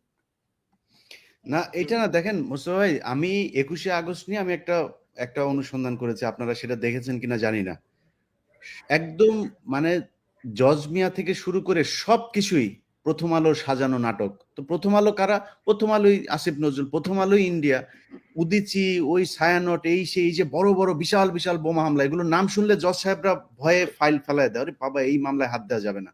আরে ওটা কি সব তো নাটক, সাজানো নাটক, সব হাসিনার আর প্রথম আলো সাজানো নাটক, এই আসিফ নজরুলদের সাজানো নাটক এগুলো। ওই নাটক আপনি এখন তাদেরকে ভয়ে দেখায় তারপরে ই করবে না। যাক, আমার সাথে যদি ভাই আপনারা থাকেন, আমি আপনাদের কথা দিচ্ছি। আমি 2টা পয়েন্ট অ্যাড করতে চাচ্ছিলাম, আমাকে কি শোনা যাচ্ছে? জি জি বলেন। একটা হচ্ছে যে আমার মামলা যেই কারণে কঠিন হয়েছে বা অনেকের মামলাগুলো যেই কারণে কঠিন হয়, গুরুত্বপূর্ণ হয়ে যায়, সেটা হচ্ছে 164। কিন্তু কোনো আইনজীবী বা কোনো বিচারক বা আমরা অনেকেই এটা আমরা যাচাই বাছাই করি না যে 164টা কিভাবে নেওয়া হয়। আমি কেন 164 দিতে যাব? একটা মিথ্যা বানোয়াট নাটকের সাথে আমি কেন স্বীকার করতে যাব? কি গুম রেখে 2 বছর 3 বছর করে গুম রেখে 1 মাস 2 মাস গুম রেখে যে 164 রাখা হয়, আর উকিলরা 164 কথা বলে অনেক অনেক টাকা নিয়ে যায়, এরপরে বিচারকটাও 164 আছে এজন্য জামিন দিতে চায় না, এই একটা আতঙ্ক আছে। এটাকে যারা আইন সম্পর্কে জানে এদের কাছে হয়তো এটা জুজুর ভয়, কিন্তু আমরা যারা সাধারণ লোক আছি আইন সম্পর্কে জানি না, তাদের কাছে এটা একটা বড় সমস্যা। আর এটার ভয় দেখে অনেকেই অনেক ফায়দা লুফে নেয়, এটা একটা আতঙ্কের বিষয় আছে আমাদের। আর কারাগারে এসটি আতঙ্কের কথা তো ভাইরা বলেছেন, অনেকগুলো পয়েন্ট চলে আসছে। আমার মনে হচ্ছে কারা মুক্তির ব্যাপারে কাজ করতে গেলে ওই যে 559 একটা ধারা আছে, 20 বছর পূর্তি যাদের হয়েছে, এই বিষয়টা কার্যকর করলে বেশ কিছু বন্দী মুক্তি হতে পারে। আর হচ্ছে একজন নিরীহ লোককে আমি দেখেছি 18 বছর পরে ওনার জামিন হয়েছে, বের হবে, এই সময় একটা নতুন মামলা দেওয়া হইলো ওই যে কারাগারের মধ্যে বিদ্রোহ, অথচ কাশিমপুর কারাগারে ওই সময় আমি উপস্থিত ছিলাম, ওখানে কোনো বিদ্রোহই হয় না, সম্পূর্ণ উস্কানিমূলক ভাবে কিছু লোককে হত্যা করা হয়েছে। এই লম্বা সময় প্রয়োজন ওই দিকে, এখন হয়তো যাওয়ার আপনাদের সময় হবে কিনা। মূলত এই ওনার নাম হচ্ছে আব্বাস আকন্দ, একদম নিরীহ লোক, খুব বেশি শিক্ষিত না, কথাও কম বলে আমার মতো। এরপরে 18 বছর দীর্ঘ অপেক্ষার পর পরিবারের ওনার অবস্থা খুব খারাপ, ওনার স্ত্রী চলে গেছে, একজন ছেলে একজন মেয়ে আছে, তারাও কার কাছে থাকে, নানির কাছে, হয়তো কোনো রকম পড়াশোনা কিছু টুকটাক করছে। এই যে একটা অবস্থা, এই অবস্থা থেকে বের করার জন্য আমাদেরকে চেষ্টা করা দরকার। আমরা এগুলো নিয়ে আবার আলোচনা করতে পারবো। আমরা আজকে শেষ করি এখানেই। আজকে ফেব্রুয়ারি মাসের 10 তারিখ, আমরা মার্চের 10 তারিখ পর্যন্ত সরকারকে সময় দিচ্ছি। 1 মাসের ভেতরে যদি নাকি সব আলেমদেরকে, আলেম সহ যারা বিভিন্ন সময় ফেসবুকে শুধুমাত্র হাসিনার বিরুদ্ধে পোস্ট করার কারণে 7 বছর জেল হয়েছে এরকম বন্দী আছে, যারা বিএনপি করতো, জামায়াত করতো, এরকম লোকজন আছে, সাধারণ মানুষ, সাধারণ শিক্ষার্থী, এরকম অনেকে আছে। 1 মাসের ভেতরে সবাইকে মুক্ত করতে হবে। যদি করা না হয় তাইলে আমাদের যতটুকু যার জায়গা থেকে যতটুকু করার, যেভাবে বিশৃঙ্খল করা দরকার ওইভাবে বিশৃঙ্খলা করব। আপনারা যদি নাকি পারেন সরকার টিকান, যদি পারেন হাসিনারে নিয়ে চলে আসুক, নাই কি হোক, এটা নিয়ে আমাদের দেখা দেখি দরকার নাই। যেই দেশে হাসিনার বিরুদ্ধে কথা বলা মানুষ মুক্ত থাকতে পারবে না, সেই দেশ আমাদের মুক্ত থাকার দরকার নাই। সো আমি আপনাদের আলেমদের মানে অনুমতি চাই এবং আপনাদের সমর্থন চাই, আপনাদের সহায়তা চাই। আমার বিশ্বাস আমার চাইতে আপনাদের হৃদয়ে বেশি রক্তক্ষরণ হয়। আপনারা নিজের চোখের সামনে থেকে দেখে এসেছেন জেলখানার সেই কষ্টের সময়গুলো। আপনাদের সেই বন্দী ভাইদের মুক্ত করার এই যুদ্ধে আপনারা অবশ্যই আমার সাথে থাকবেন। আমি আপনাদের সাথে আছি। আপনারা আমার সাথে না, আমি আপনাদের সাথে সবসময় আছি। যে কোনো পরিস্থিতিতে যে কোনো ঝুঁকি নেওয়ার জন্য আমি প্রস্তুত।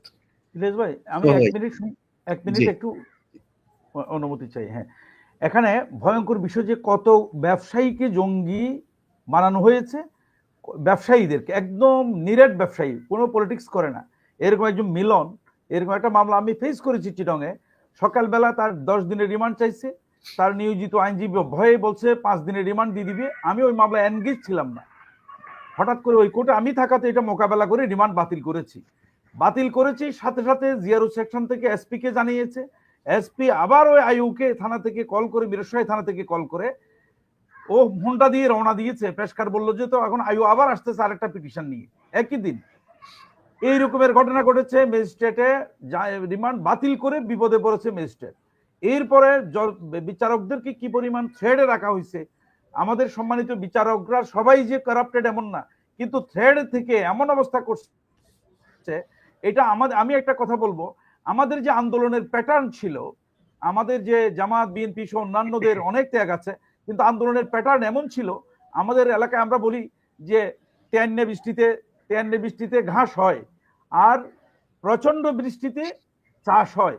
তো আমাদের তেয়ান্না বৃষ্টি শব্দটা বুঝতেছেন, থেমে থেমে বৃষ্টি, কদিন পর পর বৃষ্টি, কদিন পর পর আন্দোলন, আমাদেরকে রসাতলে নামিয়েছে, ধ্বংসের শেষ সীমায় নামিয়েছে। তো সেখানে আমি বলবো মিলন ব্যবসায়ী সহ তাকে হলি আর্টিজানে ঢুকেছে, মিরসরার একজন নিরীহ ব্যবসায়ীকে। তারপর আমার সহোদর পরীক্ষা দিচ্ছে, এই সেমিস্টার পরীক্ষা দিচ্ছে চট্টগ্রাম ইসলামী বিশ্ববিদ্যালয়ে। পরীক্ষার সময়ে ঢাকাতে একটা এই জঙ্গি যে বানোয়াট নাটক ঘটেছে, সেখানে এখান থেকে নিয়ে গেছে ঢাকায় নিয়ে গেছে, এখান থেকে পরীক্ষার হলে। এই অবস্থা থেকে মাওলানা নুরুল কবির সাইদি সাহেবের মুক্তি চেয়ে শুধুমাত্র আবেগে মনের টানে এত বড় একজন মাওলানার জন্য একটা মুক্তি চেয়ে ফেসবুকে এক লাইন লিখেছে। সেখানে একজন গ্রামের একজন বদমাইশ ডাকাতকে দিয়ে বাদী করায় মামলা করে তাকে জেলে ঢুকিয়েছে এবং সে মারা যেত জেলে। ভাগ্য ভালো, আল্লাহ তাকে সাহায্য করেছেন। তারপর আমি যে কথাটা বলতে চাইবো, এই যে এখানে শেষ না, আমাদের যে ওরা যে গণতদন্ত কমিশন করে ঘাদানি কমিটি, আজকে ঘাদানি কমিটির প্রত্যেক থানা পর্যায়ে পর্যন্ত কমিটি ছিল, এরা কোথায়? এই জন্য আলেম সমাজের উচিত, জামাত ইসলামের উচিত, জামাত ইসলামের আমির মাওলানা শফিকুর রহমানের এই যে ছেলে ডাক্তার রাফাত, আপনারা জেনেছেন তাকে জঙ্গি বানিয়েছে, বিরাট জঙ্গি বানিয়েছে, তাকে আমরা জামিন করতে পেরেছি এই স্বৈরাচার পতনের পর। কিন্তু যে ক্ষতি হয়েছে সেই ক্ষতিপূরণের জন্য রাষ্ট্রের কাছে একটা হিসাব করে একটা এই দাবি করা উচিত। আমি বলবো এটা একজন ব্যক্তি, একজন ক্ষতিগ্রস্ত ব্যক্তি পারবে না, এটা সাংগঠনিকভাবে হেফাজত করুক, জামাত ইসলামী করুক, বিএনপি করুক এবং অন্যান্য ইসলামী দল ও সংগঠনগুলো করুক, ক্ষতিপূরণ দিতে হবে। এখানে আরেকটা বিষয় বলি, এমন মামলা আমরা দেখেছি, একদল তরুণকে বিভিন্ন জায়গা থেকে ধরে এনে একটা দল করা হয়েছে, মানে একটা গ্রুপ করা হয়েছে। তারপর কিছুদিন তাদেরকে আটকে রেখে প্রত্যেকের দাড়ি লম্বা করা হয়েছে। তারপর তাদেরকে হঠাৎ করে আবিষ্কার করা হয়েছে র্যাবের মাধ্যমে অথবা অন্য গোয়েন্দা সংস্থার মাধ্যমে অথবা কাউন্টার টেরোরিজম ইউনিটের মাধ্যমে করে কি করেছে, সামনে ভয়ঙ্কর মারণাস্ত্র দিয়েছে, আধুনিক মারণাস্ত্র, রাইফেল, বিভিন্ন রকমের গ্রেনেড ইত্যাদি দিয়ে ছবি তুলেছে। কিন্তু এই নাটক করার পর তারা ভুলে গেছে তারা তো মদও খাইতো নাকি আমি জানি। আমি নিজেও অপহরণ হয়েছি 2 বার, আমি 2 বার গুমের ভেতর থেকে আল্লাহ আমাকে বাঁচাইছেন। তো আমাকে ওসি প্রদীপের হাতেও তুলে দেওয়া হয়েছিল, এই যখন সে 5 লাইশ থানার ওসি ছিল। তো আমি যে কথাটা বলতে চাচ্ছি, এগুলো আমরা ফেস করেছি, এইরকম ভয়ঙ্কর মিথ্যা মামলা। কি ওই যে টেবিলের উপর যে অস্ত্র দিয়ে যে যুবকদেরকে শো অফ করা হয়েছে, নাটক করা হয়েছে, কিন্তু মামলাতে কোনো অস্ত্র উদ্ধার নাই, এটা মারাত্মক। তাদেরকে যে মামলা দিছে ওই মামলায় কোনো অস্ত্র উদ্ধার নাই। মানে ওই এই ওই অস্ত্র তো আবার আরেক জায়গায় দেখাইতে হবে, তো ওই অস্ত্র আরো ওদেরকে দিয়ে দেখাইতে দিলে হবে। তো সিজার লিস্টে হ্যাঁ তো রাখা যাবে না। হ্যাঁ, তাহলে এখানে কেন্দ্র থেকে আমি সরকার, হাসিনা সরকার, হাসিনা থেকে বা হাসিনার উপরে যারা আছে, এই মোদি সহ, এরা বাংলাদেশের নাটক এমন ভাবে করেছে, নাটকের জন্য অ্যাক্টিং করার মতো অফিসার সর্বত্র, প্রত্যেক থানা পর্যায়ে পর্যন্ত 1 ডজন করে অফিসার এই নাটকের অংশীদার, মিনিমাম 1 ডজন করে পুলিশের এসআই কনস্টেবল পর্যন্ত, ওসি পর্যন্ত এরা জড়িত। এক সবাই না হলেও এই রকমের একটা সেটআপ তাদের ছিল। এবং আমাকে গত নির্বাচনের আগে 3 নভেম্বর আমার কোনো মামলা ওয়ারেন্ট না থাকা সত্ত্বেও আমাকে ডিবি দিয়ে গ্রেপ্তার করে আমাকে 6টা মামলায় চালান করেছে গত এই 23 সালের 3 নভেম্বর। তাহলে এগুলো শিকার। আমরা বলতে চাচ্ছি এখন আমি ফাইনালি, যেটা আমাদের উপর যে ক্ষতিগুলো হয়েছে, একদিকে এদের বিচার, সাথে সাথে আইনগুলো সংস্কার, আইন সংস্কার, এবং আইন যাতে কেউ ফেসিস্ট হয়ে উঠতে না পারে, যে আন্দোলনের যে চেতনার কথা সেখানে মনোযোগ দেওয়া দরকার। আইন সংস্কার জরুরি, আইন ওই পর্যায়ে সংস্কার জরুরি যে ভুক্তভোগীদের কাছ থেকে বক্তব্য নিয়ে কোথায় কোথায় হেনস্থা হয়েছে, হ্যারাসমেন্ট হয়েছে, হয়রানি হয়েছে, মিথ্যা মামলার শিকার হয়েছে, জুলুমের শিকার হয়েছে, কি কি কারণে, এগুলোকে মুস্তফা ভাই, সংস্কার দরকার। এইটা তো আপনি নিজে আমার চেয়ে ভালো বুঝেন এই জিনিসগুলো কিভাবে সাজানো হয়েছে। হাসিনার সময়ের কোনো জঙ্গি মামলা টামলা কোনোটা রাখা যাবে না। হাসিনার সময় কোনো জঙ্গি হামলা, কোনো জঙ্গি প্রস্তুতি কোনো কিছুই বাংলাদেশে হয় নাই। যদি হইতো, এখন আজকে 6 মাস ধরে কোনো জঙ্গি নাই কেন? এখন তো আর নাই কেন? জঙ্গিরা অস্ত্র সহ উদ্ধার হয় না। হ্যাঁ, এখন তো মানে মাদ্রাসায় মাদ্রাসায় বোমা বানানো হয় না, কই এখন তো কিছু নাই। সো হাসিনার সময় বিডিআর মামলা থেকে শুরু করে যে মামলা, কোনো মামলায় চলবে না। যদি কোনো ব্যাপারে যদি তাদের তদন্ত করতে হয়, নতুন করে মামলা করুক, নতুন করে তদন্ত ইলিয়াস করুক। ভাই, এখনকার প্রশাসন ইলিয়াস যদি ভাই, মনে করে জি এখানে মৌলানা সাহেব একটু, আমাদের মৌলানা সাহেব একটু, মৌলানা সাহেব জাস্ট আধা একটু, মিনিট, আমি আধা মিনিট, আধা মিনিট। একটা বিগত কথা আওয়ামী বলে লীগ ফেলি। সরকারের সময় যে সন্ত্রাস বিরোধী আইনটা তৈরি করা হয়েছিল, এই সন্ত্রাস বিরোধী আইন পুরোটাই ছিল একটা আওয়ামী লীগ সরকারকে বহির্বিশ্বের কাছে জঙ্গি দমনকারী হিসাবে তারা নিজেদেরকে মানে তুলে ধরার জন্য, এবং এর মাধ্যমে তাদের বৈধতা তৈরি করার জন্য। এটা পরিষ্কার। এটা যেহেতু আজকে পরিষ্কার হয়ে গেছে, সুতরাং এই সন্ত্রাস বিরোধী আইনটা কেন এখনো বাতিল করা হচ্ছে না? এই সন্ত্রাস বিরোধী আইনটা যদি বাতিল করা হয়ে যায়, তাহলে এই যে 5,000 যারা ভিতরে আছে এবং যারা ইতিপূর্বে জামিন হয়েছে, মামলা হাজিরা দিতে দিতে প্রতি মাসে তাদের অসংখ্য টাকা এবং হয়রানি হচ্ছে, এই লক্ষ লক্ষ মানুষ এবং পরিবার এই একটা মাত্র এই কালো আইন, সন্ত্রাস বিরোধী কালো আইন, এই আইনটাকে অনতি বিলম্বে যেন বাতিল করা হয়, এবং এই আইনে যারা গ্রেপ্তার হয়েছিল তাদেরকে যেন মুক্তি দেওয়া হয়, এই দাবিটা আমাদের তুলতে হবে। তাহলে অনেক নিরপরাধ ব্যক্তিরা এই জুলুমের থেকে বাঁচতে পারবে।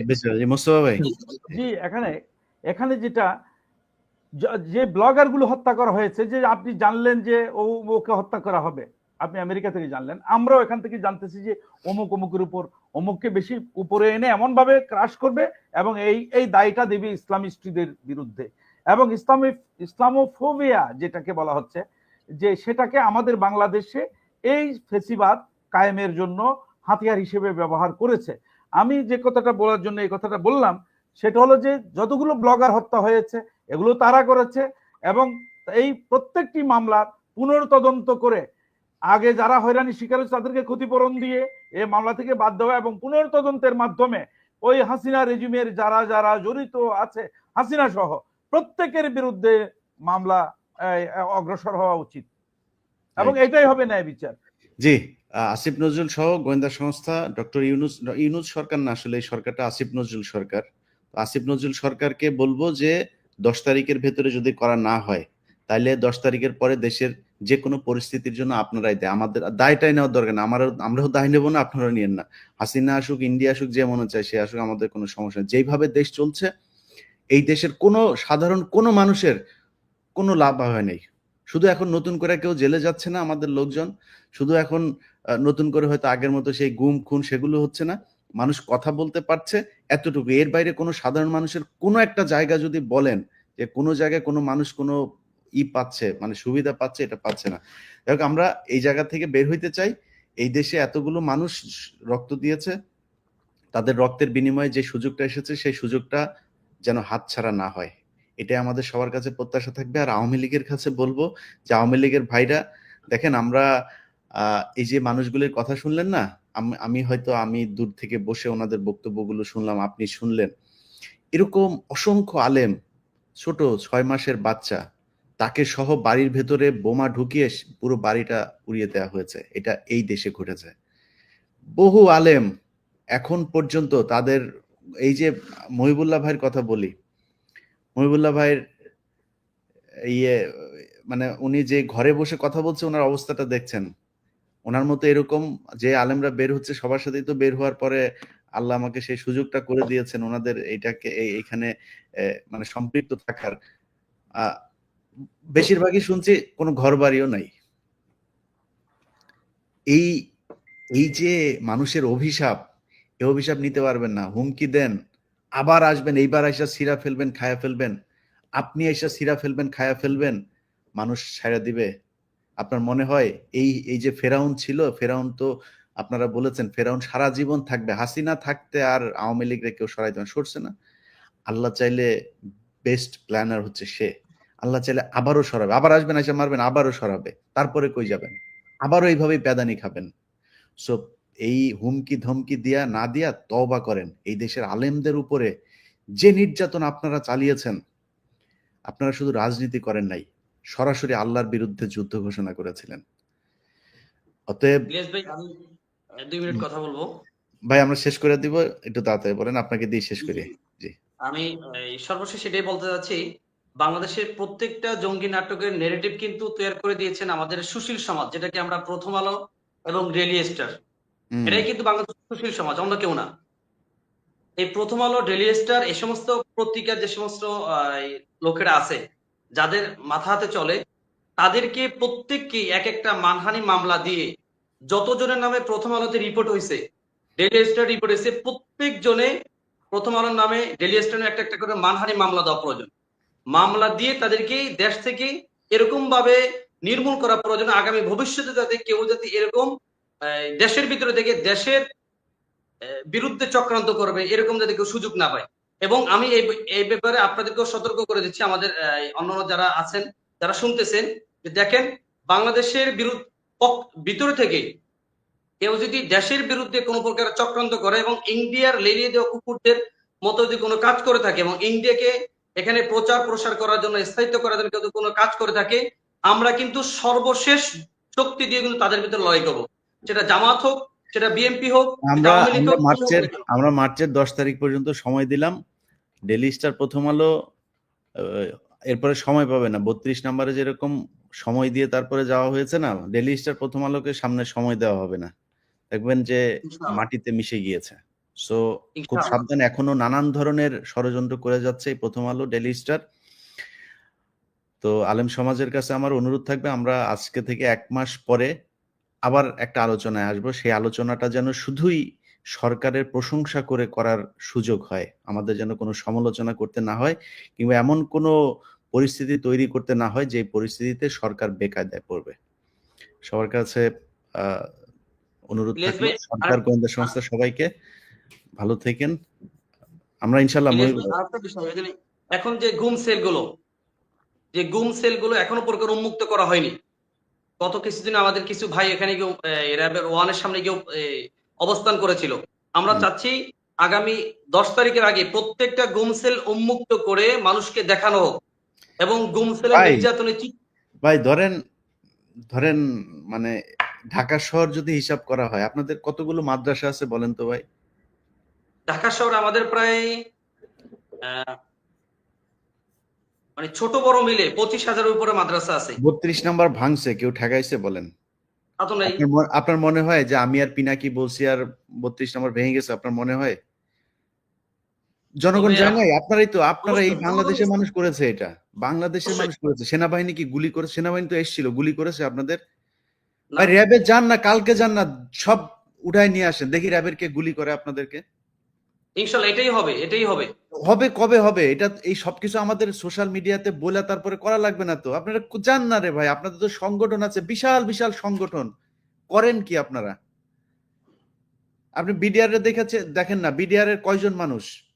এই কয়েক হাজার মানুষের পরিবার, তারা কিন্তু আসে, তারা প্রতিটা শুনানিতে এখানে এসে তারা গ্যাদারিং করে। মিডিয়া সেটার খবর করে না, কারণ ক্যান্টনমেন্ট থেকে তো আবার নিষেধ করা আছে। আমি ছাড়া বিডিআর এর খবর আবার কেউ প্রচার করতে চায় না, তো তাদের তারপরে আসে। কিন্তু আপনাদের তো কোটি কোটি মানুষ, লক্ষ না কোটি কোটি মানুষ, আপনি বলতেছেন এখন পর্যন্ত ওইখানে আছে, যান না ভাঙা নিয়ে আসেন, দেখি র্যাব গুলি করুক আপনারে। আপনি জেলখানায় যান না, ইনশাআল্লাহ ভাঙা নিয়ে আসেন আপনার লোকজন রে। যান না কেন? আপনার তো কিছুই করেন না এখন পর্যন্ত। আমাদের এখান থেকে এসে 1 মাস সময় দেয়া লাগবে কেন? আমাদের এখানে এসে আমরা আলোচনা করা লাগবে কেন? আপনাদের যাদের আমরা তো ভাই সংগঠন নেই তাদের একটা আলাদা ব্যাপার। আমরা তো দেশের পরিস্থিতি যাতে কোনো প্রকারের এই ঝামেলা না হয়, অস্থিতিশীল না হয়, এটার দিকে তাকে আমরা কিছু করতেছি না, কিন্তু সেটাকে তারা সম্মান দিতেছেন ঠিক উপদেষ্টারা। আছে, আমরা এবার সময় দিলাম 1 মাস। বাংলাদেশের আমার শ্রদ্ধেয় আলেম সমাজ, আপনারা আমাদের মাথার মুকুট। আপনারা এই দেশকে সেই গৌর গোবিন্দ থেকে আজকের অবস্থায় নিয়ে আসার পেছনে আপনাদের রক্ত গিয়েছে সবচাইতে বেশি। অতএব আমরা যেটা আপনাদের কাছে প্রত্যাশা করি যে ভেতরে যে আলেমরা আছে তাদেরকে সরানো, প্রথম আলো ডেইলি স্টারের ব্যাপারে খুব সুনির্দিষ্ট পদক্ষেপ নিতে হবে। ইনশাআল্লাহ। এটার জন্য আমি আপনাদের সাথে আছি। আমার মতো একজন অধমকে যদি আপনাদের সাথে রাখেন, আমি আপনাদের যে কোনো বিষয়, যে কোনো সময়, যে কোনো পরিস্থিতিতে আমার সর্বোচ্চ আর্থিক, শারীরিক যেইভাবে আপনাদের কাছে দিতে হয় আমি সেইভাবে দেওয়ার জন্য প্রস্তুত আছি। ইনশাআল্লাহ। সবাইকে ভালো থাকবেন। আল্লাহ হাফেজ। ইনশাআল্লাহ।